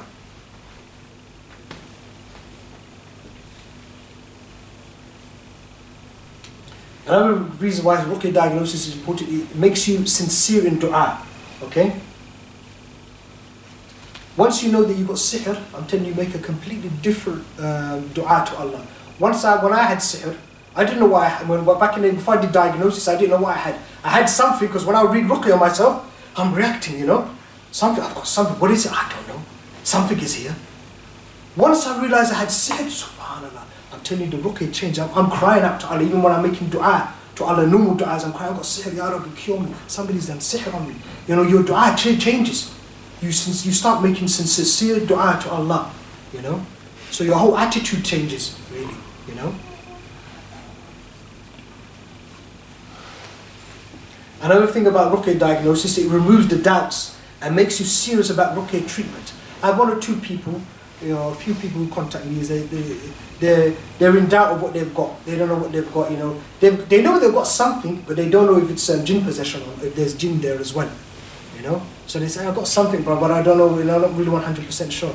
Once they do the diagnosis and they know exactly what they've got, they are more serious with their treatment. They're not you know, playing around. They know they've got, this is something serious. That's right, you've got a jinn inside you. You know, you've got sihr, somebody's targeting you with sihr. Once they do that, they're not very lax with their treatment. They take it very seriously, and that's one of the benefits of doing the ruqya diagnosis. Because the person now knows what they've got. You know, they take the treatment seriously. You know, because I've had patients where they do the treatment for a little while, and they stop. And I said, "But what happened?" "I stopped, brother." "Why did you stop?" "You know, I'm feeling a little bit better, brother." "Yeah, because you were doing ruqya, brother. That's why you're feeling better. You should carry on and and see what you've got. You know, do a diagnosis, see what's happening here. And then you do a diagnosis, they find that the jinn is still there. They find maybe they got sihr and ayn, and then they realize that there's something there. Then they carry on doing the treatment and they don't stop. You see. Because that's one of the things that if you don't do ruqya diagnosis, you're vulnerable in the sense that you might stop because you don't think it's serious. Well, you know, I don't know what this is. Is it really jinn? Maybe it is not jinn. I don't know what I've got. You know, you're not very serious about it. So you find that some people they stop the ruqya, you know, because they didn't do a proper diagnosis. You know. Another thing about ruqya diagnosis is that you appreciate what Allah has done for you. You know. So once you know that you've got sihr and subhanAllah you're still able to stay with your wife or whatever, or you're able to carry on doing your job, you appreciate what Allah has done for you. You know? Like for instance, when I had my sihr, I had the sihr to actually kill my wife. I had that sihr. So when I checked myself for that, I said, subhanAllah, I had sihr of divorce, I had several. And one of the jinn was commanded to make me, give me waswas, so I killed my wife. That's what it was there to do. SubhanAllah. That's what it was, the job was there. So then I realized, that's why I feel so angry, or when I get so angry, I feel like killing my wife. So what is this feeling? I feel like killing my wife. That's why I've got sihr for that, I see. So after I did the diagnosis, and I realized, subhanAllah, Allah saved me from killing my wife. So what it is, I appreciate Allah. So what this does for me, what it did for me, is that it made me love Allah more.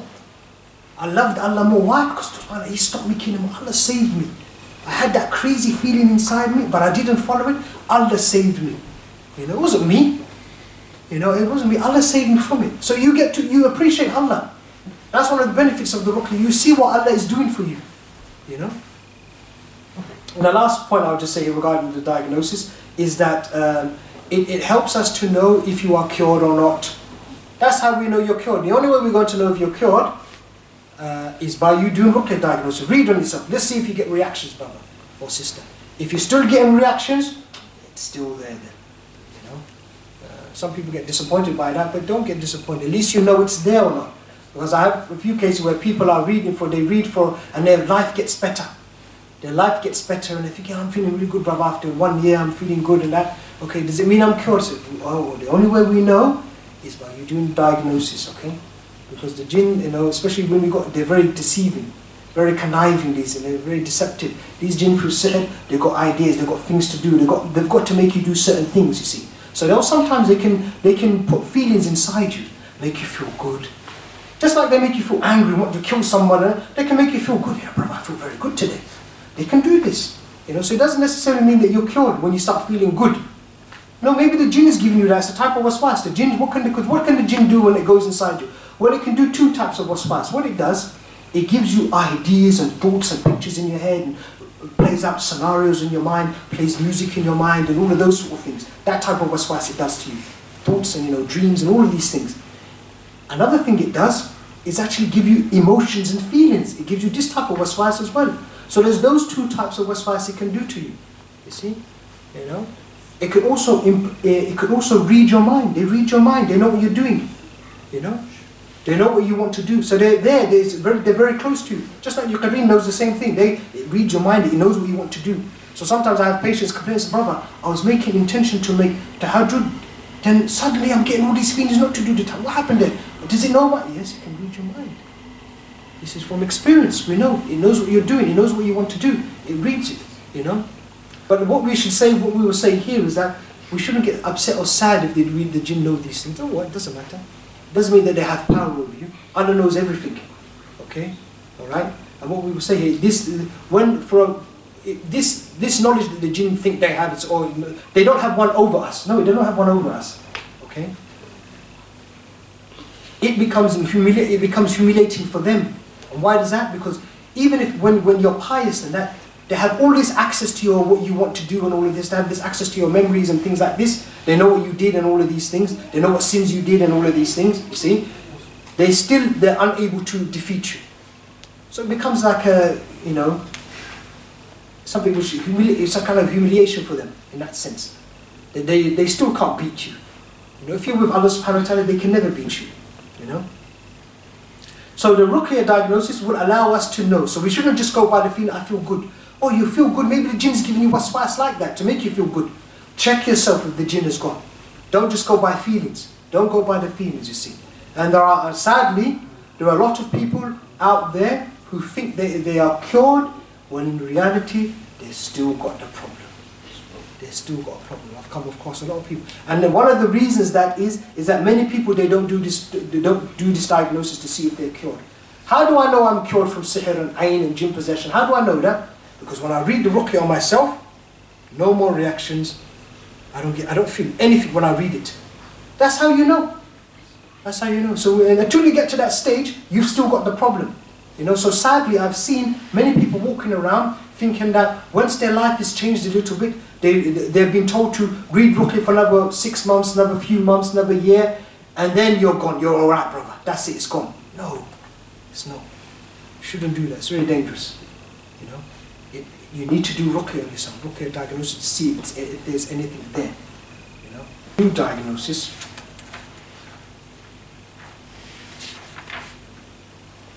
One of the things we need to do before actually doing diagnosis on anyone, on any of the children, or a son or daughter, okay, is that you yourself should get closer to Allah. So this is like preparation work. You have to do the preparation work here. I remember recently dealing with one patient, and I got them to get rid of their situation was the jinn was speaking and talking and causing a lot of chaos. So before I told them to do any treatment, or I told them, look, let's stop sinning, let's get close to Allah. So they did about 3 weeks of getting closer to Allah, going to the masjid regularly, gaining some knowledge about Allah, practicing their deen properly, getting rid of all the sins. So that's what somebody who wants to do ruqya on their children, that's one of the first things they need to do. Obviously, alhamdulillah, if you're already like a good Muslim already, you're pious, then that's fine, you don't have to do that. But before you do any ruqya on your child, or before you do any ruqya on yourself, or even on yourself, or on your children, you've got to get them to stop. You yourself have to stop sinning, and your child. We say that even because of that hadith I said to you earlier, that what we've found is sometimes even the parents has got some sins, the ruqya is still very good. But we should want the best, right? As Muslims, we should want the best. So let's stop sinning. Let's get closer to Allah. Let's spend some time getting closer to Allah. Okay, prepare ourselves. Let's stop sinning, get close to Allah, and then we can do this, do the treatment.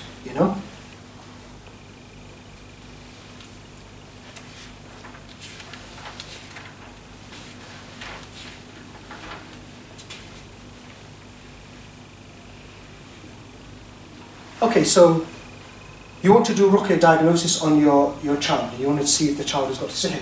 Yeah, is it possible for a young child to have sihr? Yes, it's possible for a child to have sihr. That's the same with adults.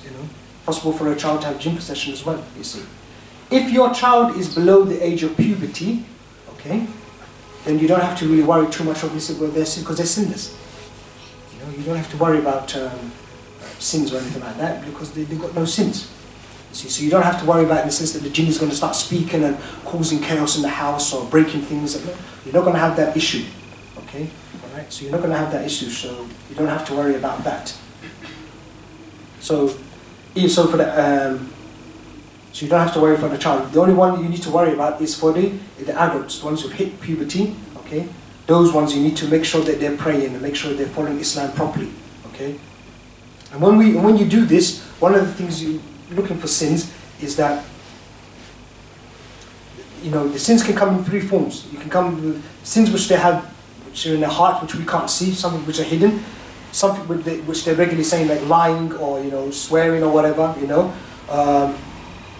swearing by other than Allah or something like this that they're doing, okay, or something with their limbs, something haram they're doing, stealing or whatever, drinking alcohol or whatever, okay, and going back to the some misunderstanding they have, even aqidah issues, some things, something to do with shirk, some issues with shirk, or calling on other than Allah. So you have to make sure there are no sins in those 3 areas. Okay. So sometimes what happens, I've got cases where people they've got rid of the sins which are to the limbs and the tongue, but there's something inside the heart. And sometimes some of these things in the heart, it could be something between one person and Allah. The person and Allah, I have cases where we had a case where one person or one sister had the jinn was manifesting a lot and talking a lot. Okay, and when we find out what the issue was, is that she had a problem with Allah. Meaning she was upset with Allah, that he didn't allow her to marry someone. And this is the thing which was causing. So I said, this is so close. This is dangerous stuff. Why you can never be upset with Allah. This is dangerous. I said, make tawbah, come back to Allah, and then once she changed that, then it was much better. You see? So don't just look at the issue of because sometimes some people we've stopped everything, brother. There are no more sins. He's not saying it, he's not listening to music, he's not doing anything haram. I said, check the heart, there's something maybe there. And then they find something maybe this in the heart. Or one other thing they find is that the patient themselves, they've not done sincere tawbah. You see? So maybe they were listening to music, but they want to go back to listening to it properly again, you see? Because they don't maybe see, because some people say it's not haram, brother, So you've not made the proper sincere tawbah then, brother, have you? You want to maybe go back to listening to some of that music, you see, And one of the patients we dealt with recently, that's one of the sins they were doing. The main thing they were doing was that. Music is dangerous. It is haram. Keep well away from music. I don't care what these people are saying that is difference of opinion or well, I'm sorry, there's no difference of opinion for me. I don't really consider those opinions. Music is haram. The hadith is there. It's quite clear that the people in Bukhari, there will be people in the Ummah at the end of the time who will make music halal, or change the name of the music, or consider musical instruments to be permissible, or music halal. You see, this thing. I've seen it for what it does to the jinn. They love it, especially the possessing jinn. I've seen in cases where the person's driving to want to listen to that music. They're driven to want to listen to that music, So we have to get to they have to make sincere tawbah. If the patient doesn't make sincere tawbah from things like this music, they still want it. It could be the reason why the jinn is still talking in them. Because they see that thing maybe is not so haram. You see? They don't see it as haram.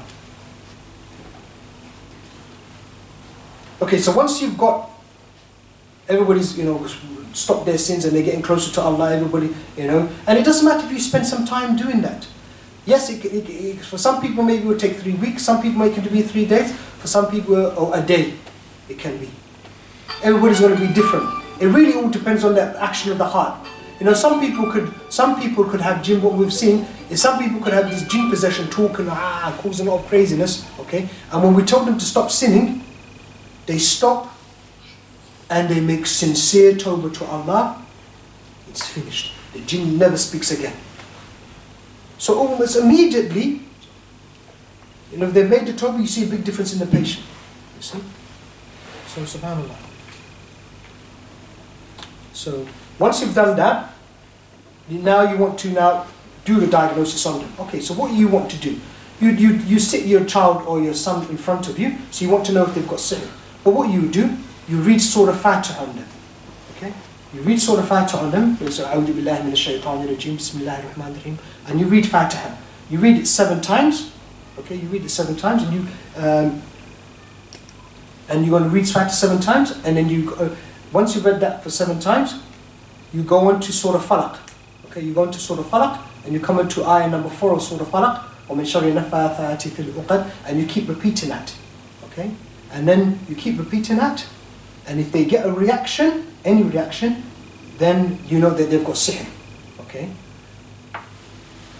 Ideally what you should do, I've made it very simple there. That's just a simple way of saying it. Okay? Because it is simple. What some people would like to make it very complicated, it's as simple as that. If the person felt something, and they didn't feel that thing before, then they've got sihr, or whatever you were looking for. So once you sit the patient in front of you, you can tell them to close their eyes and you can wait a few minutes. Sit there, my son, my daughter, sit there. Get your reference point. A reference point is basically where they prepare themselves, okay, to accept the ruqya. So they sit down and they wait, and they feel their body. So whatever they're feeling right now at that time is normal. They shouldn't be alarmed, and there's no reactions there. This is what we call the reference point, okay? Right? You maybe want to wait 5 minutes for that, okay, after you've done that for 5 minutes, all right, and then tell them you're fine. They may feel 1 or 2 things, say, okay, whatever you're feeling, that's normal. Don't worry about that, that's normal, okay? I'm not doing any ruqya in your, whatever you're feeling now, that's normal. And then the mother or the father, they will start reading on them. Okay, they will start reading on them. Okay, like I said, you read Fatiha 7 times. Okay, and then for sihr, you go to Surah Falaq, and you come to ayah number 4, and you keep repeating it. Okay, keep repeating it. Okay, and obviously you're observing them as well, and see if you can see any reactions, because maybe you will see some reactions.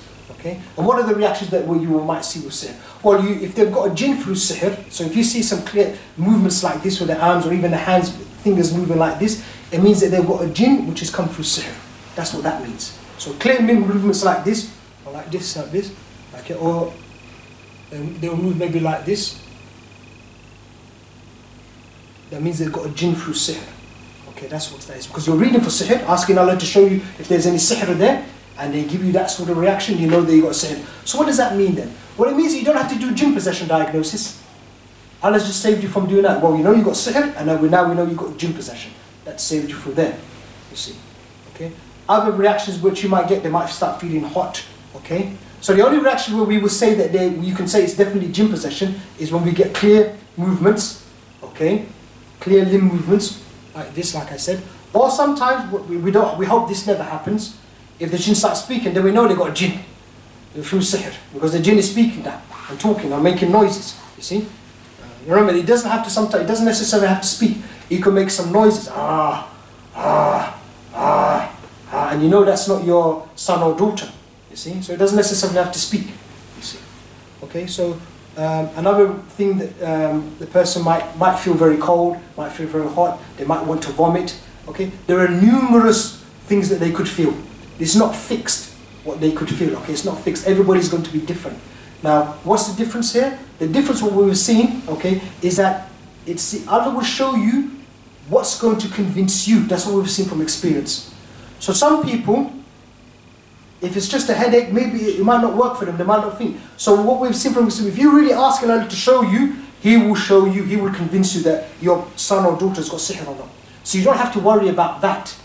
You will see something, inshallah ta'ala. If you're sincere and you really ask Allah, He will show you if the person's got sihr or not. Okay? So what I would say here, also on top of that, is that after you should read, you read Fatiha 7 times, okay? Then you read in that ayah number 4, sort of Falaq, about, I would say, Fatiha, reading that 7 times will take you maybe 5 minutes, okay? Or maybe less than 5 minutes. Then you read ayah number 4, sort of Falaq 4 times, more than 15 minutes, 15 to 20 minutes, okay? 15 to, so altogether we're talking maybe 20 to 25 minutes. If you can take it to 30, fine. If you hit the 30 mark, and they don't feel nothing, then we can say that they're clear from it. Alright? They're clear from sihr. You don't have to worry about you didn't feel anything.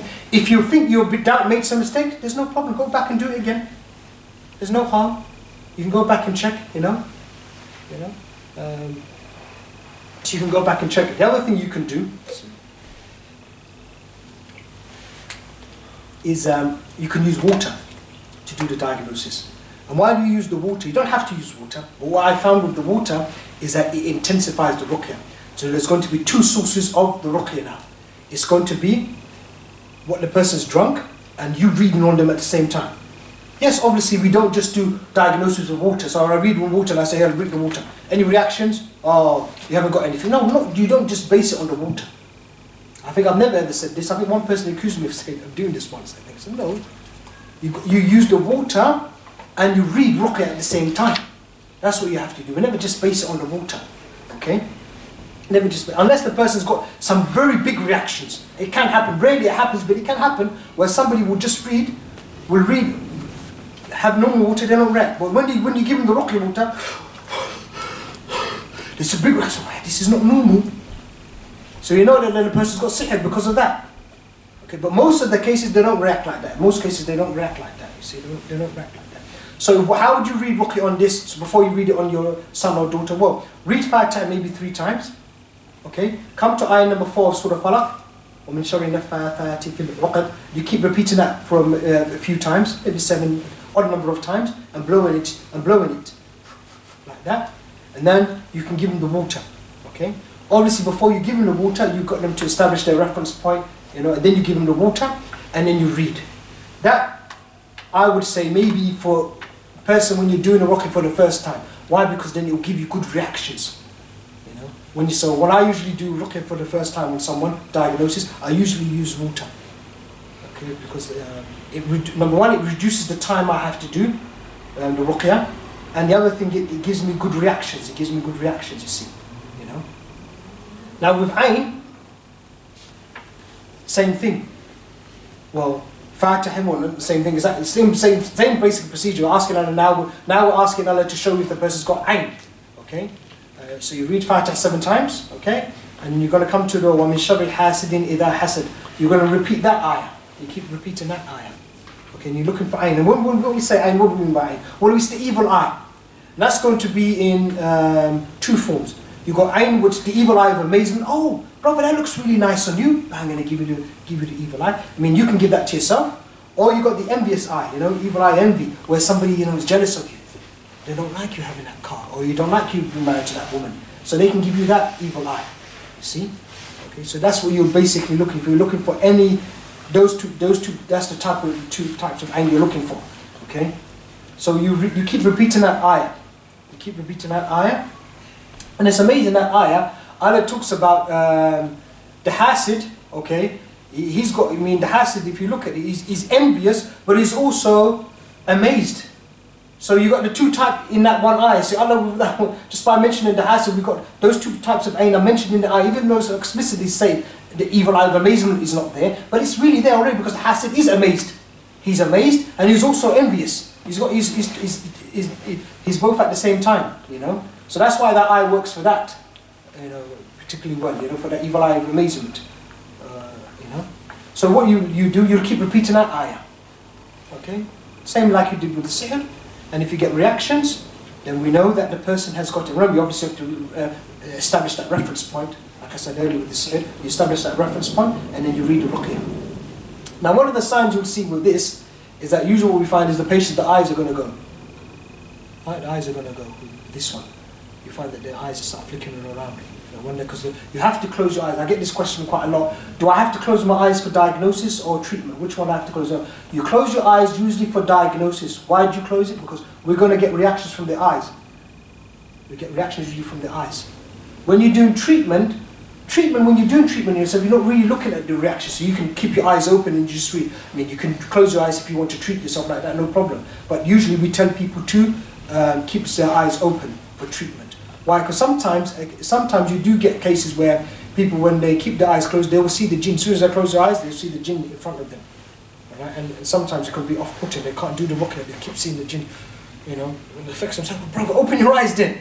Open your eyes and do the ruqya and so. Do you see the jinn then? Says no. Keep your eyes open, do the ruqya yourself. Ignore that jinn. Don't listen to the jinn. Don't even look at them. You know. So they keep their eyes closed. They keep their eyes closed, and then if they while their eyes closed, they're going to react. So what we will get, you get 3 types of reactions with the eyes. You get reactions where the person would they actually feel like opening their eyes. That's what they feel like opening their eyes, or they actually start flickering. Their eyes start flickering like this. The eyelids start flickering like this. So you get a lot of flickering like that. Okay. The worst type is where the person's doing this. And you see the whites of their eyes, that's when, and then we know that the person's got bad ayn. This is bad ayn, you know. That's how we know. So yeah, so you can know from the severity of when you do the diagnosis how bad the case is by reading ruqya. So if you get, you know, and this is obviously for somebody who's got a pious person, and you're a pious person, you're reading on them, and then you get big reactions. You say, subhanAllah, you know, it's a bad case of ayn you got, you know. There's maybe a lot of people who give ayn. That's how you know. And when you do your treatment, you'll find that the reactions get less. Well, that's how you know you're getting better. So how do you, sometimes people ask me, how do we know this severe? Is it a severe case? Well, when we did the initial diagnosis, it wasn't so bad. When we checked someone, recently we checked someone for hasad. Now he reacted, but it wasn't so bad. So I said to him, and he's a pious person, so I said, it's not so bad. It's not so bad. It's bad in the sense that you've got hasad, but it's not a bad, it's not severe. You know, we can deal with this inshallah ta'ala. You know, you do more treatment, it will go inshallah ta'ala. You didn't get big reactions. But if the person's got a lot of reactions, eyes are really, I've had cases where people like that really get a reaction of their eyes, they say, yeah, this is a bad case, you know, this is a bad case. But we mustn't get confused with when you're dealing with a person who's got a lot of sins, and they read a bit of ruqya on them, and then they get big reactions because of their sins. The jinn's got a lot of control over them. So people will say, oh, this is a bad case. No, it's not a bad case. What it is, a person's got a lot of sins. That's why. You see? Oh, then how do we differentiate between a bad case and that case? Well, ask them about their sins. That's how you know. Ask them about their sins. That's how you differentiate between them. Okay? So that's basically ayn. Now, like the same thing with ayn. If you want to do water, okay, you can read Fatiha maybe 3 times, and then read the ayah or Mishari Hasidin Ida Hasad into the water, and then give them the water. Okay, to do before you do the diagnosis, and let them drink it, and then you do the ruqya on them. Okay. Now the time between each ruqya, well, what we've seen from experience, we've not had any issues really. When I do it, you know, wait in a few minutes even. Really, even if some of the ruqya water is inside the person from the previous ruqya, like so I've done sihr and I got a reaction, so he's got sihr, that water is still inside him, and I move on to ayn. In 5 minutes I move on to ayn. It doesn't have that much of an effect, you see. Why is that? Because and the reason that is because you tell the person to re-establish their reference point. So maybe the person is still affected by the sihr ruqya, well you tell them, okay, this, whatever you're feeling right now, this is the new reference point. Okay, I'm not doing ruqya on you yet. Whatever you're feeling right now, that's the new one. And then you take it from there. And then you read the ruqya, and then what happens usually, the reactions get worse. Say, okay, that's it. So that's our new reference point. So that's why you don't have much of a, it doesn't cause much of a problem. That's what we've seen from experience. Okay. Now jinn possession. Okay. Jinn possession again. Fatiha 7 times. You get the person obviously to get their reference point. You know. And remember, don't rush it. If you want, if the person wants to wait a few minutes, even 10 minutes to feel better, to get their reference point, let them do that. Don't rush them, you know. There's no need to do these things in haste. If the person wants to lie down, let them lie down. You know, in fact, maybe that would be better. In some cases, this is better. Ideal, actually, if you can get them to lie down. Why? I'm just thinking about the eyes now. The reaction of the eyes and that. Yeah? You'll get to better reactions when they're lying down. Okay. So then you can lie down. So you read for jinn possession. You'll do it. You read 7 times again Fatiha. Okay, and then you come to Surah Nas, and you come to the last ayah, min al-jinnati wan nas, and you keep repeating that, you know, 15 to 20 minutes. Okay, 15 to 20 minutes, or until you get reaction, which is important. Because this is diagnosis, we don't carry on when we get our reactions, because we're asking, and it shows if the person's got sihr or jinn. Once we've seen it, and once the person can confirm it, they say, okay, stop. So class, it's clear. You got it? You got it? You felt something? Yeah, I felt something. Forget it. Okay, let's sit there. We move on. You don't sit there waiting for half an hour reading the whole thing. You don't need to do that. You know, move on to the next one. And sometimes that could be quite, for some people, it could be quite distressful going through that, some of the reactions. Okay. So what you say is you tell them, if you feel something, darling, if you feel something, raise your hand. I would stop you. If I see something, I'm going to stop you as well. So as soon as they see something, they could just, okay, stop, Dad. Yeah, it's clear. I'm getting reactions. What did you feel? Oh, bad stomach pain. Okay, then that's it. Then we've got sihr here. You see, then you can do that. You see, so again with jinn possession, you can use water for that one as well. Okay, again, Fatiha maybe 3 times, and then min al-jinnati wan nas into the water, and you give it to them. Okay. The next thing you will do as well for that, the next diagnosis will be something severe waswas condition, which I like to call it waswas condition, something really bad waswas, okay, which is not normal waswas. This actually is a separate disease which many people they don't talk about this one. This is a separate disease in itself. Now some people say I remember someone who, how can we have new spiritual diseases? Well, why not? Is there any hadith saying to us we can't have any new spiritual diseases? You can have new spiritual diseases. Now a lot of people, they suffer from waswas, which you check them for jinn possession, no, it's not there. You check them from ayn, it's not there. You check them for sihr, it's not there. So what's the person suffering from? I remember back in the day I had cases 2 cases where I couldn't help them, so I just used to send them to the doctors. I can't do anything for you. Go to the doctors and maybe get something from there. Until I realised, well, I mean, maybe you've got spiritual disease which we don't know about. Okay, so we read for sihr, no reactions. Read for ayn, no reactions. Read for jinn possession, no reactions. So then I changed my intention. Okay, I'll ask them, cure them from any spiritual disease that these people are suffering from. And we start getting reactions. I said, subhanAllah, this is new. What's this? Then we, after investigation, I noticed this is to do with waswas, basically. So that's what they had, very bad waswas. So waswas in itself it can be a spiritual disease in of itself. Okay, all right. So you diagnose for that type of waswas, and it's not. And it's waswas. How do we define that? Well, we define it waswas condition. It is waswas, which is psychological conditioning from the jinn or the qareen inside you. They can actually condition you. So you have, sometimes I have patients where they will get cured from sihr, or they'll maybe get cured from sihr of divorce, for instance. So they get cured. There's no jinn inside them, there's no sihr in them, but they still feel like divorcing their wife. Brother, I want to divorce my wife. What is wrong with me? It's like I've got waswas, something is there, I feel it. And you check them for this waswas condition, they squat it. What's happened there is that possessing jinn which was in them for years was telling them, divorce your wife, divorce your wife, divorce your wife, divorce your wife. Keeps telling them this. When it left that sort of conditioning behind them. So that was left, the person was affected by this.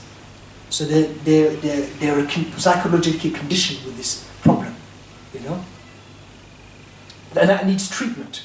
You can't just leave that alone, you see. So you need to, and sometimes that's what maybe some people could be suffering. Like there's a lot of people with OCD.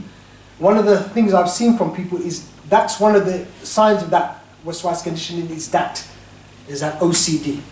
You know, so people, because a lot of Iraq, what they do, they just look at sihr, ayn, and jinn possession, and they don't look at that one, that conditioning from the jinn, which the damage is left behind.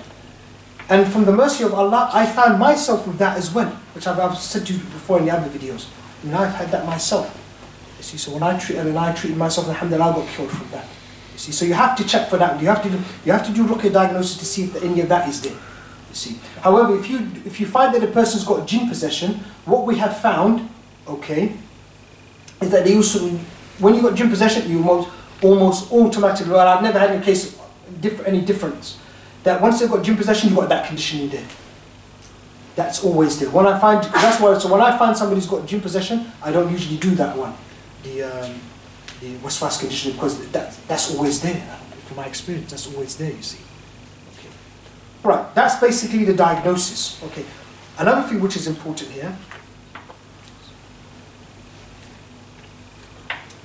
is intensifying the diagnosis. Sometimes what you find, especially when the person's getting cured and they're getting better, the reactions will get less. That's what happens. So once you see your reactions getting less, hey, that's a good sign. So you're getting better then. Alhamdulillah. You know, that's how you go. So don't go by your life is going very well so much. I will go by the reactions when you do ruqya yourself. You find that's getting less, then there's less reactions. I said, alhamdulillah, the signs that you're getting better. Okay, they'll come to a point where you feel that there's nothing there. What I suggest there, because sometimes it will be difficult when you do the diagnosis, you need to intensify the diagnosis just to find out what's going on, and that's where the water will comes in very handy. From my experience, it comes in very handy. You know. So when I'm dealing with a case where the patient themselves, because they've got not much experience with this as well.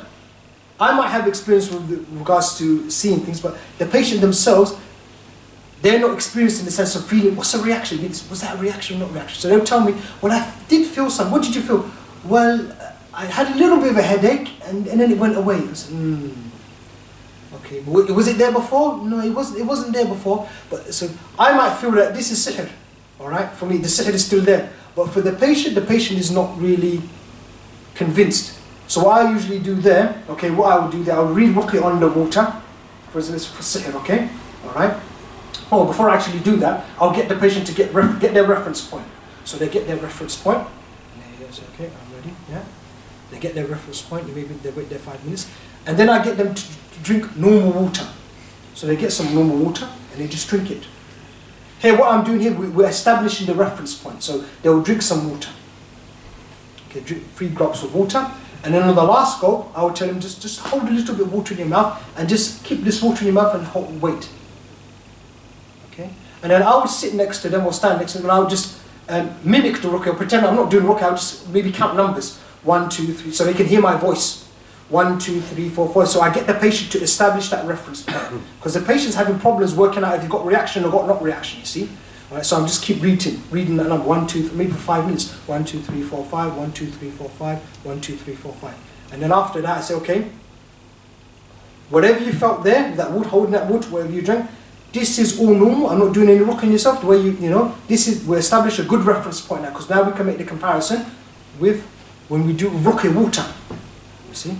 All right. So then what I do then, I read on ruqya water. Read on the water to make it ruqya water, okay? And then what I'll do, I'll give them 3 sips of the water. Now it's still a diagnosis now, you see? So now when they're drinking it, they make the comparison when they drank normal water. Did you feel something? Sometimes they think, yeah, oh, that's a bit different. The water going down. And compared to when I was drinking the normal water, nothing, okay? Then I told them, okay, hold a little bit of water now. They hold a little bit of water in their mouth. So this ruqya is ruqya, which for sihr, it's in their mouth. And then I read ruqya on them as well. Okay, I'm reading ruqya on them as well. So this is, you get more reactions when you do it like this. And because of that they've established a good reference point. We make the comparison. Because you've got ruqya water in the mouth, and I'm also reading ruqya. There's 2 sources of the ruqya now. The water in the mouth and me reading. We get a better reaction. You see, and then the person will get, oh, the headache. And they're reading and they hold it and they stop and say, how do you feel now? I say, yeah, that headache is worse now. See, you've got sihr. It's still there. You see, so it is very useful, the water, for your initial diagnosis, and when they're getting very better and you're a bit wishy-washy, you're not sure if they really got a problem or not. So then use the water and read ruqya with it, you know. That helps. Right. Let's move on to treatment quickly. Treatment is very easy. I'm going to make it very easy. So once once the patient knows what the parent knows what the patient has got, their daughter or their son, all they need to do is use Fatiha. If they want to add the qul's as they did with diagnosis, they can. So they could read Fatiha 7 times and blow in their child, okay? Alright? And they could read the qul's as well, Surah Falaq and Nas. 7 times as a pair, and then blow in their child. So they keep doing this.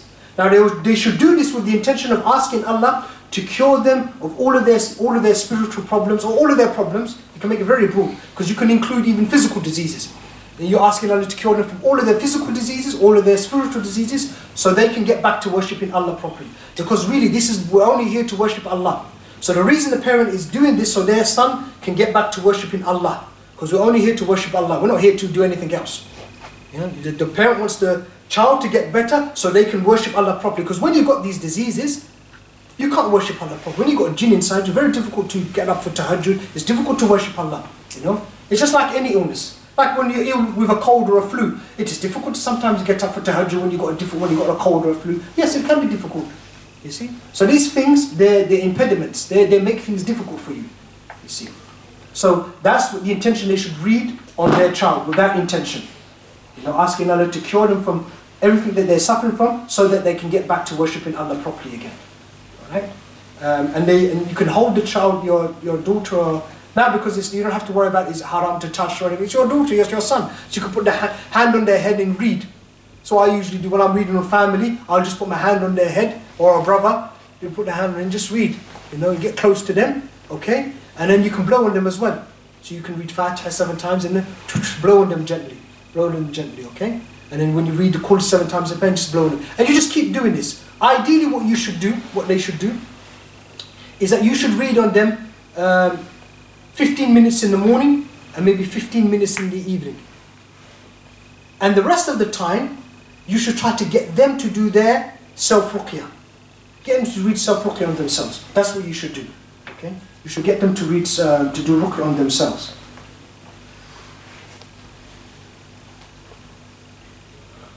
And so it's very easy. So even if you're going to go to your parents and ask them for ruqya, you know, So if you want to go to Iraq and ask him for ruqya, well, go to your parents. Just tell them this, very simple. Mum, Dad, I just want you to read on me. Don't even tell him with the calls. Just tell him maybe Fatiha. Mum, Dad, read on me with Surah Fatiha, and with the intention of asking Allah to cure me from everything, so I can get back to worshiping properly. And that's it. And read on me and blow me, mother. That's it. Or father. Just tell them like that. It's very easy. If we all knew this simple rule, this simple little bit of information, we wouldn't have this problem we've had with this Hasanat Ruqya and the issues it's caused. If they just knew this simple thing, if people knew, the parents just knew this simple thing, they wouldn't allow their son or daughter to go to this person to get Ruqya from them. They would just, is that all I have to do? Yeah. For some people, what happens to them is that when you tell them it sounds so simple, they don't believe it. And that's serious. Because it sounds, what? Is that it? Yes, brother, that's it. You just need to read Surah Fatiha, you know. Even if it gets complicated for them, you worship, you know, they just then look, just read Surah Fatiha to ask them Allah to cure them. That's it. It's as simple as that. If we all knew this, then we wouldn't have this issue of Hasanat Ruqya, you know.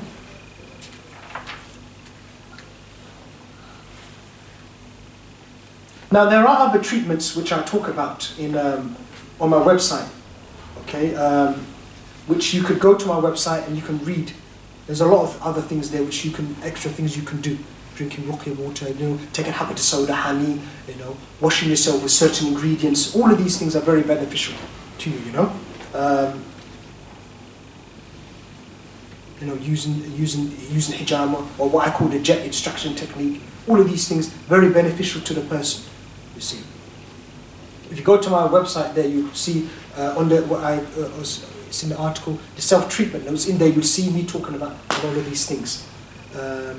One thing which is not on there, which is recent, some recent development, which a student actually told me about, subhanallah, is actually using the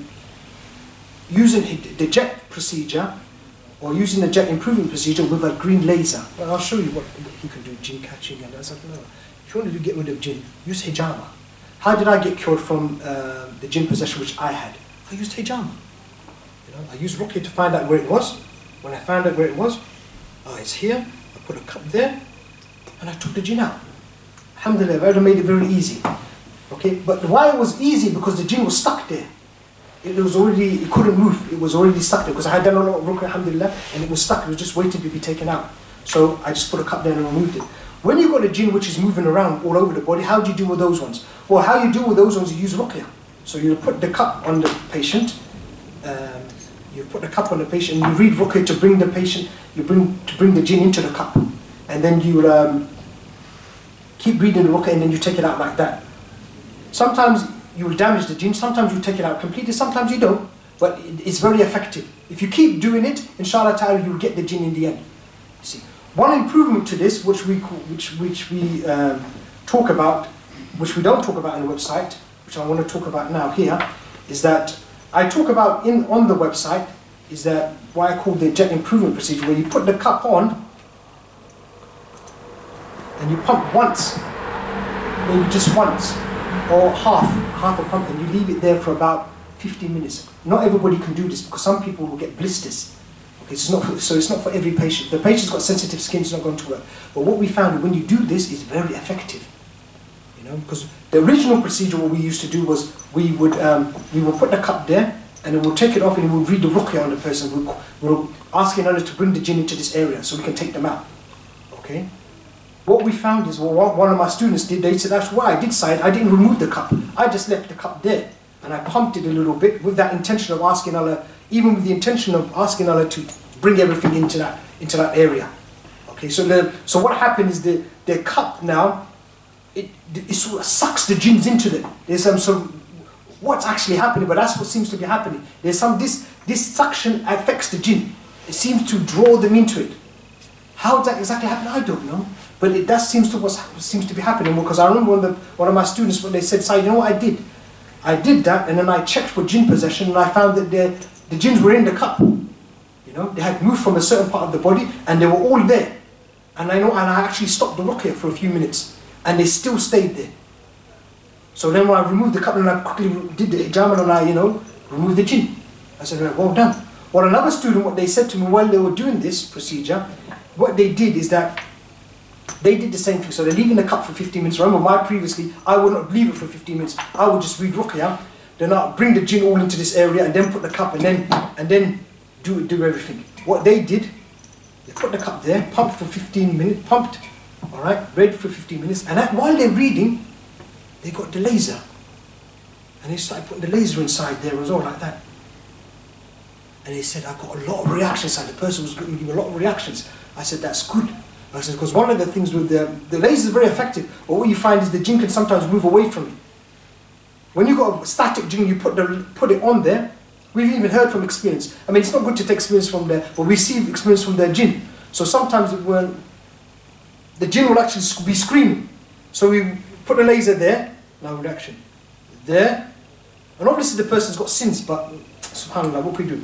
We put the laser in a particular place. Oh, so it's there. Then you touch it. So it looks like it's there. So let's leave it there. So we just leave the thing there. Stop. So is that particular place? Other places you're not getting much reaction. There, so you must be in this area. Okay, let's just put a cup. Let's see if we can take it out. So you put the cup there and you try to take it out. You see. So what you found, and some people actually, I remember there's one person, oh, what is this, brother? How can we use this thing? This is bid'ah. What is not bid'ah? This is not ruqya. Hijama is not ruqya. This is not ruqya.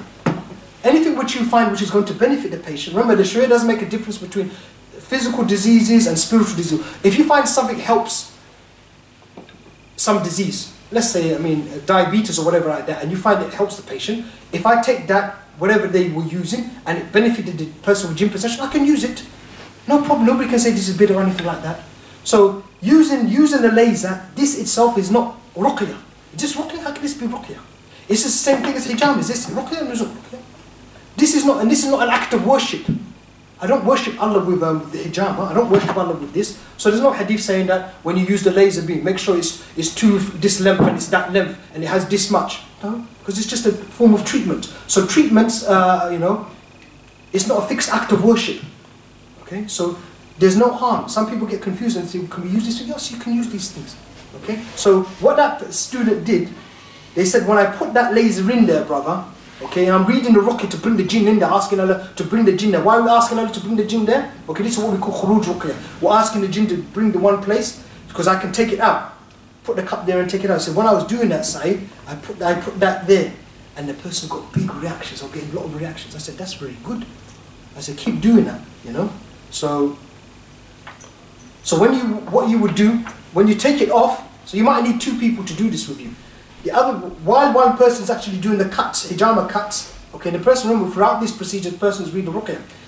The other person with the laser should follow the cuts. So, should follow the person when they're doing the cuts, where they're following the blade, Make it very effective, follow it, so you do that. This will be found to be very effective. So that's one of the latest developments we're trying on patients now. SubhanAllah. So it's been very beneficial. These things, what you can do, you can get them. I got this one from eBay. You go on eBay, you can get them on eBay. These laser pointers. I remember using one of these when I was affected. I used to just do it like that. It's good still. When I was reading my ruqya and using it, very effective. Very effective. Look. I was talking to one. SubhanAllah, one psychiatrist, consultant psychiatrist. He's a specialist in psychiatry. Consultant. So when he has problems, he gives me patients. When I've got issues, I said, this is not sihr or this is not jinn. Go to him. So he goes to me, sends me patients. We were talking about things we need to. How come the ummah, we haven't got things? If we found things which are effective, maybe we could develop something where people will go and get some sort of treatment like this. Where you have different types of lasers and people go in there, go into some sort of machine and get lasered, get this kind of treatment. And then weekly they have this kind of treatment. You see? And you might find there are other things which affect the jinn. Well, why don't you use them? Just like we find with hijama, they're affected by these things. We could find things which didn't get affected by, and we use them. You see? There are different types of what's kind of laser. There are blue lasers. Would a blue laser be more effective? I don't know. I haven't tried that out. See, sadly there's not much research in this area. not much research in this area. The last point I would say here, that's the last point here, where we're taking questions, is we have to obviously remember the protection afkar. So a person must be praying, they're doing that morning, evening afkar, they have to be doing that. Before you do any treatment on any of your children. And make sure your children are doing your protection afkar as well. The minimum it should be ayatul kursi to protect them against the jinn, and the free calls. That's what they should do. Okay?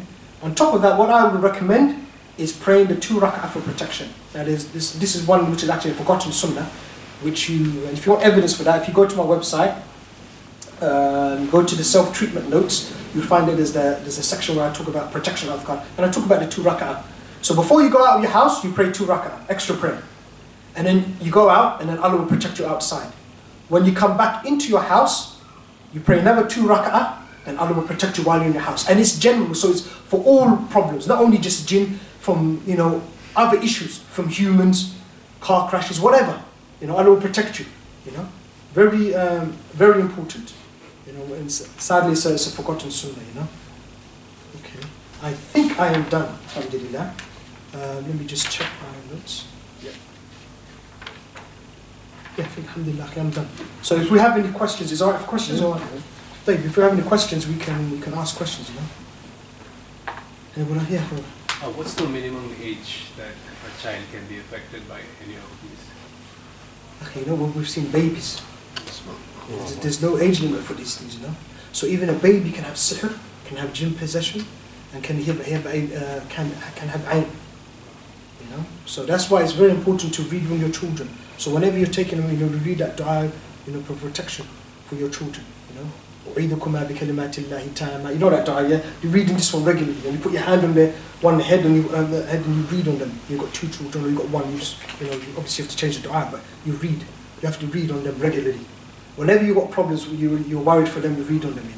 Yeah. So there's no age limit on these things. So, yes, sir. If about the dua and about the father and mother, if you all of them just not practicing, not praying, and eat haram, and then worrying haram, how can be dua accepted by Allah subhanahu wa ta'ala for the child when do ruqya? Yeah, not this case, brother. I was talking about not this case. I know, Akhi, and you come in some country at the moment, already you see a father and mother every single day eat haram, even wearing haram. True. Music haram. True. Even I see, bring a child with a hijab, 7 years, himself not have a hijab. Yes or no, Sheikh? Especially in this area we live in at the moment, in Luton. How can we accept it? If for this case, I think about better go to Ahl Sunnah wa Jama'ah, any brother, when you're close to the worship to Allah subhanahu wa ta'ala, do ruqya on your child better, not the father and mother. Yes, what I would say there is that maybe if you teach the parents sometimes about it, but look, this, tell them, look, sins cause a lot of problems. So maybe the problems why we're having all of these problems is because of our sins. It has to be. It's no other reason. So if you find somebody's got a lot of sins, the reason you got jinn possession, sihr, and all of these issues is because of your sins. So you can maybe try to change them, give them advice. Da'wah, yes. If they're not going to change though, and you yourself are still sick, first what I would say, so it's a good question. If you find that your parents, there are cases like that where the parents are just not on the deen, and then it's going to be difficult. They're not going to change. So what do you do then? You need ruqya, okay? But what I would suggest you do there before you go pay the money and go to people, because why we say this, because we're trying to stop things happening like Hasanat Ruqya. Obviously, if you know somebody who's sincere and they're a good Raqi, then you can go to him. There's no problem. The whole point of this talk is talking about don't go to people who are going to take your money who pretend to be a Raqi. Yes, I'm special. Come to me. Now that's what we're trying to stop here. So if you can't find someone, if you know someone yourself, a sincere good Raqi, then you can go. No problem. What we're talking about here is how to stop this issues like Hasanat happen again. What we're trying to tell people is go to their parents first of all. Yes, if their parents are no good, not practicing, then what we advise them first of all, see if you can find any friends or family, and any other friends or family. If you can't find any more friends or family to do it on you, then and after you've already explained to them, look, this is not, don't be scared of jinn. We shouldn't be scared of jinn. If you explain those certain things I've already said to you at the beginning, or those principles, those misconceptions, those things, those ideas, if you explain those things to them and they're willing to do it on you, then you can do it. But if they're not willing to do it on you, then yes, what can you do? You have to go to someone then, in that sense. You know, but if you've got trust in Allah, then you should be able to do it yourself. However, if you haven't, then there's no harm going to see somebody. No, there's no harm, you know. Like I said earlier, I think I said it, did I say earlier? I know some good Raqis who take some money, but they, you know, they're not evil, or they're not taking people, they're not eating people's wealth, you see. They're good, sincere people, you see. You know, so, yeah. Good question. Okay, another question, that money for the Raqi, is a halal or haram?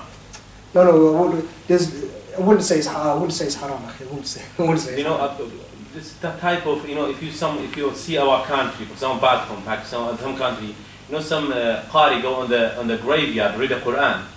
That doesn't mean sell a Quran by the people. Type of this one, not gonna be like this. For example, if the brother come do ruqya on my child after asking for the £200 or £100 or £300. This, if you go to Bab Tujar or Bab business, this is gonna be halal or haram. I know lately. This is also, but yeah. In general, there's different. Yeah. There's no. There are some scholars who say it's preferably to keep away from, you know, turn it into a business kind of thing. They don't like the idea that we turn into a business. But taking the money, yeah, there's some scholars they don't like the idea. But I've never really said somebody saying it's haram taking it. You know. So.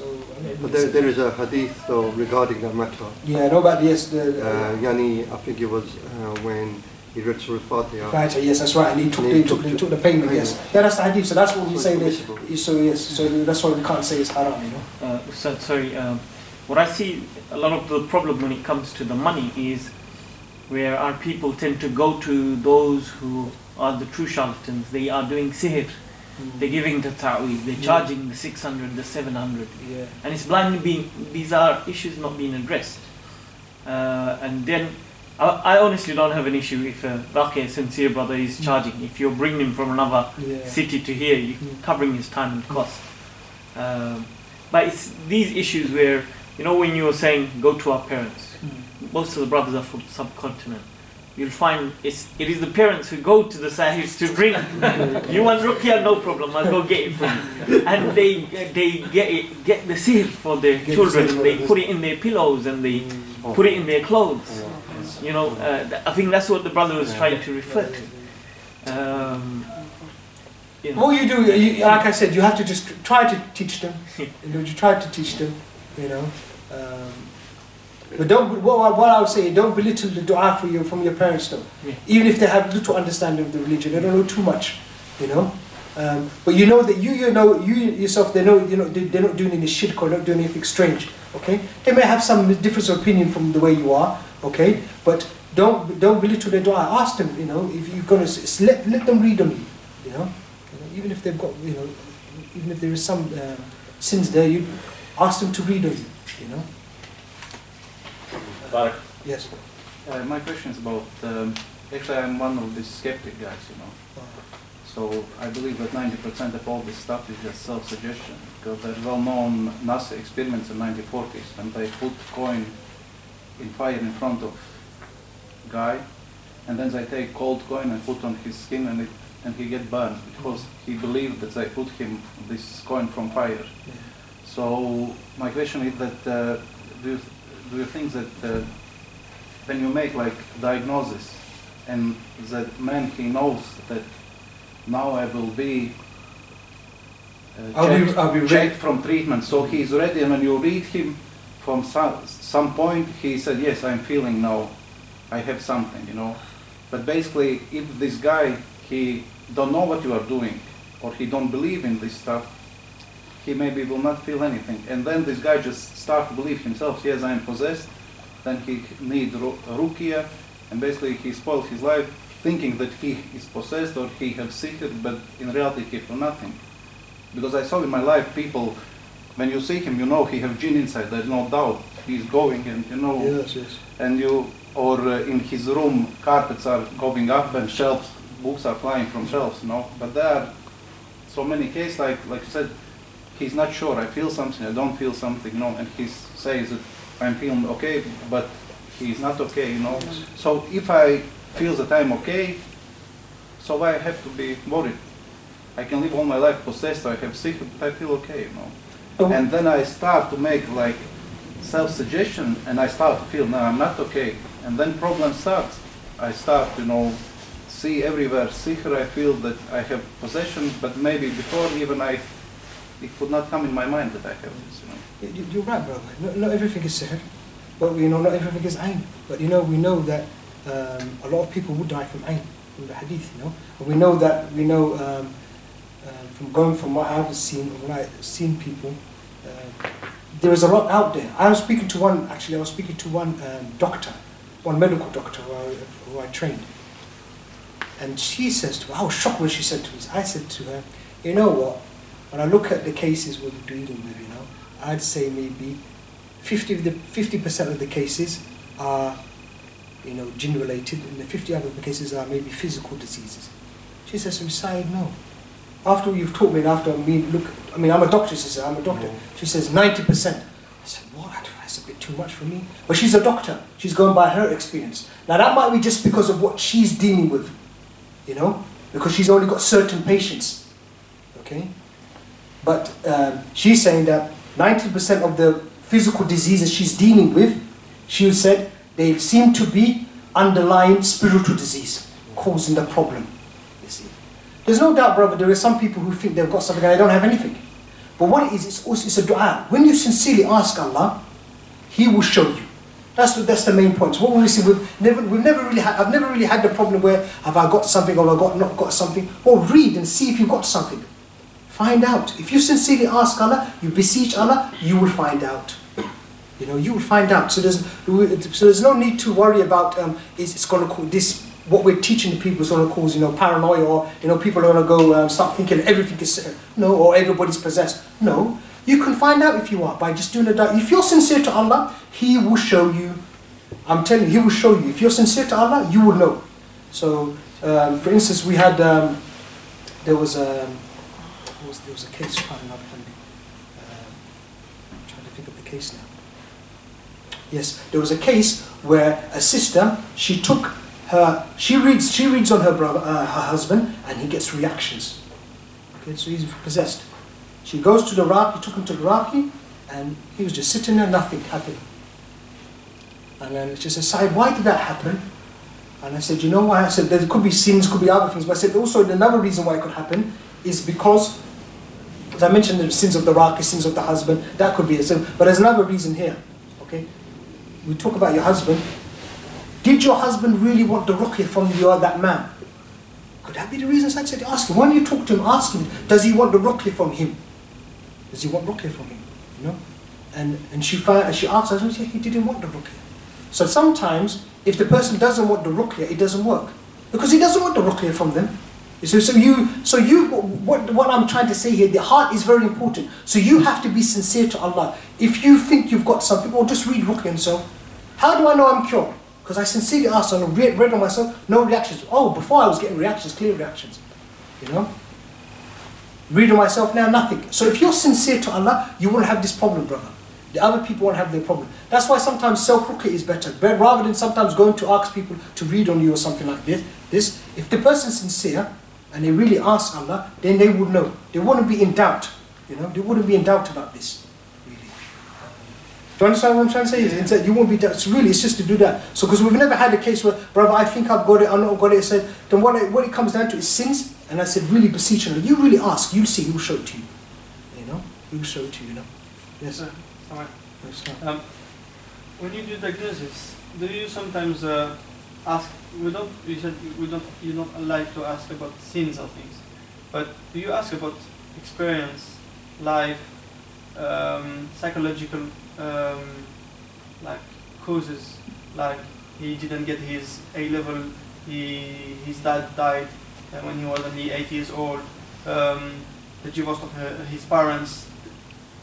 It was a shock to him. Yeah, we ask all those questions. You ask those questions because you get background information. Yes. But what it is, I wouldn't base my diagnosis on that. So when I get all that information, say, could be sihr here. Yeah, you do that. Yes, you ask the questions and you talk to the patient, find out what's going on. Okay.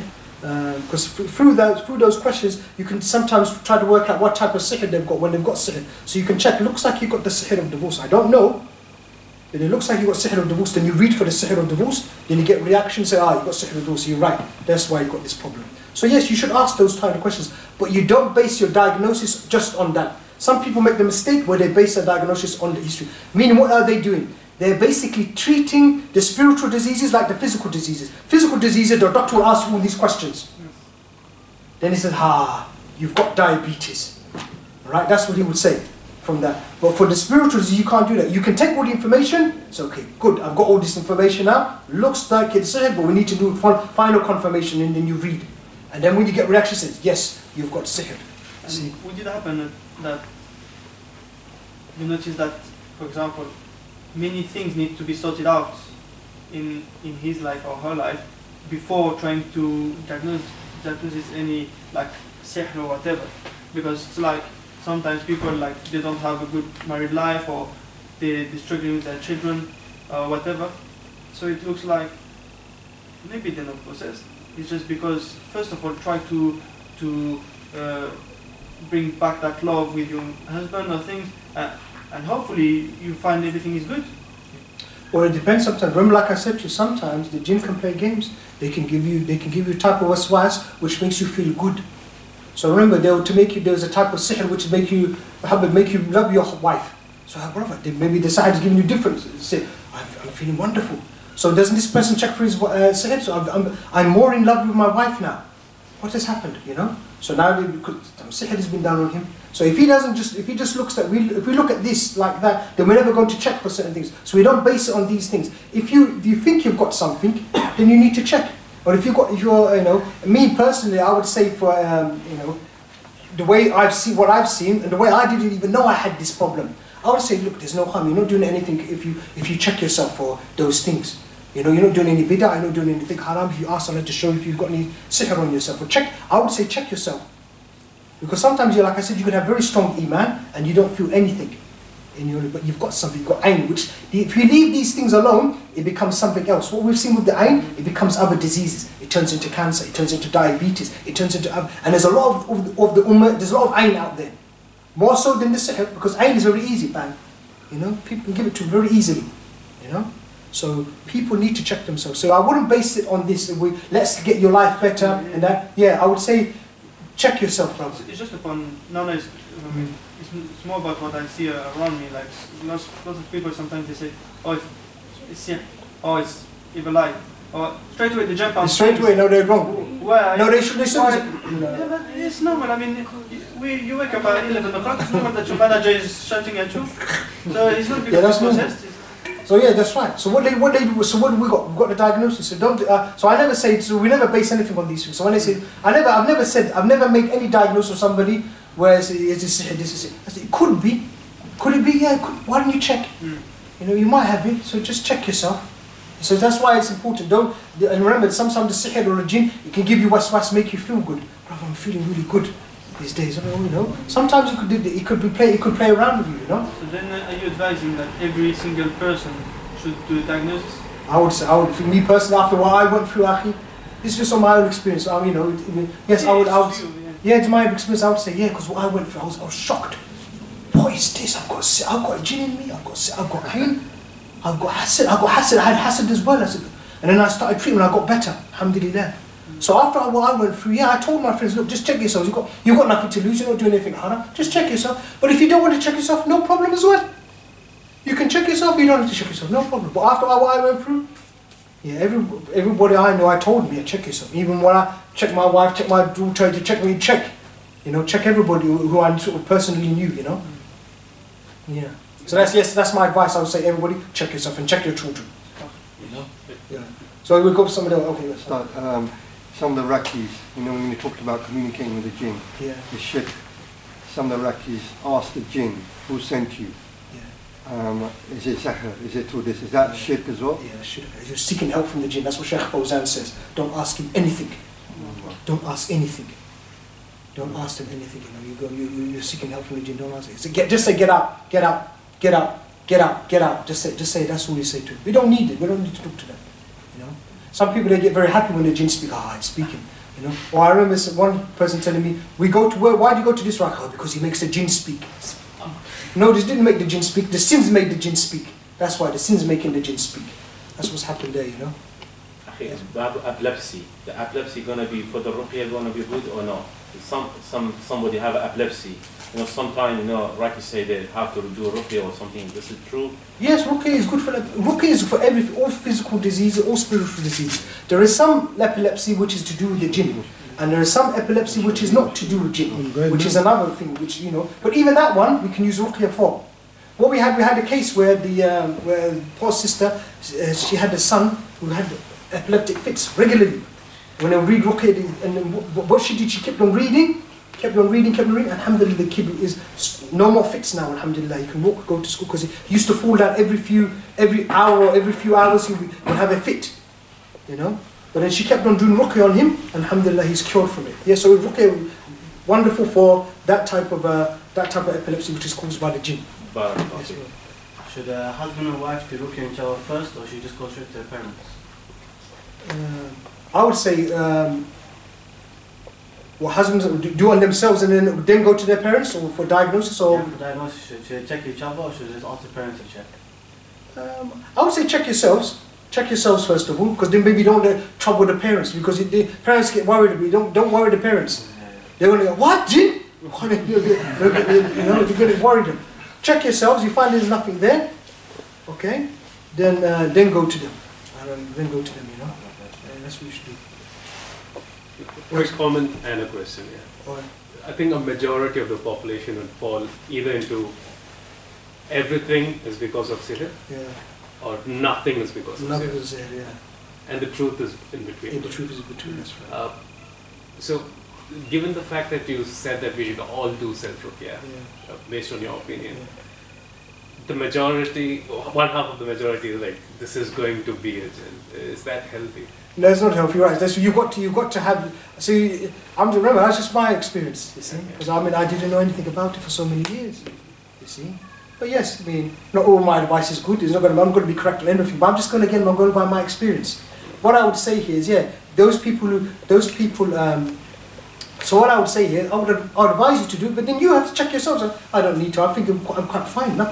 I don't see. There's no problems. If you feel like you have absolutely no problems in the framework is fine, then don't check yourself. Don't check yourself then. I'm going by, if you find that maybe there might be one or two issues and all like that, then I think there's no harm in checking yourself, You're right. To qualify that question, I'm a medical doctor myself. Oh, I'm a medical doctor. And even with physical ailments, you do find patients where a lot of it is psychological. There are people who make a lot of money. I come from India. Doctors who are extremely successful, but they do it unethically. Like, you can go to an orthopedic surgeon, and he would diagnose that you have back pain. Right. He'll put it in your head that you have back pain when you never had it. And then you believe you got back pain. So that's how powerful the mind is. The mind is, Right. So, which is where I'm trying to understand what sort of people can we actually encourage them to do self-ruqya versus, for your sort of a personality. Try to rule out everything else before coming to this. I would say because remember, the only way you can rule out this thing is by doing a diagnosis, you see. So maybe we should tell people who are obviously practicing, because sometimes we can find a person could be very sinning. They think they treat the spiritual diseases like, they treat ruqya and then treat with ruqya like the physical diseases, like antibiotics or whatever, you see. It's not going to work if you're sinning. So then obviously the first thing you've got to do is stop sinning. Stop listening to your music, wear your hijab, pray 5 times a day, and you want to do ruqya and you want to find out if you've got jinn. Well, it's not going to work if you're sinning. It's not going to work. It's not going to work. So if you want to find out if you've got it, you've got to stop sinning, because the diagnosis is not going to work then. You see, But you know what I believe and what I've seen from experience, Allah will guide you to do it. I'm telling you, it's what I've seen. Allah will guide you. You're a good Muslim. You will come to that conclusion. Look, there's something funny going on here. I wonder if it's that. And you might get sincere people advising. Allah will guide you. That's what I've seen. So we've never really seen paranoia. People. We've never seen really this happening. So somebody really wants to find out if they've got it. We get people who are like, Saeed, do you think this could be? I say, it might be. So sometimes I advise them. Sometimes I don't advise them. Depending on the situation. But see, so we've not got. Even though that's my opinion, because this is me, the way I am. You see, what I've experienced. Couldn't believe it that I had all those things. You see. So like the other brother's question, if you're sincere, you really ask Allah, He will show you. don't worry about that. That's the key. That's the key. That's the sincerity. So you don't have to worry about the paranoia of someone who's got using their mind and thinking that maybe they've got it, or I've got it, or I got it. No, if you're really sincere, if you're really asking Allah properly, okay, forget this. You condition them. Some people may be conditioning themselves that they think they've got the thing. No, if you're sincere to Allah, you beseech Allah properly, then He will show you. Either you've got it or you've not got it. If you get no reactions, what does it mean? That you haven't got it.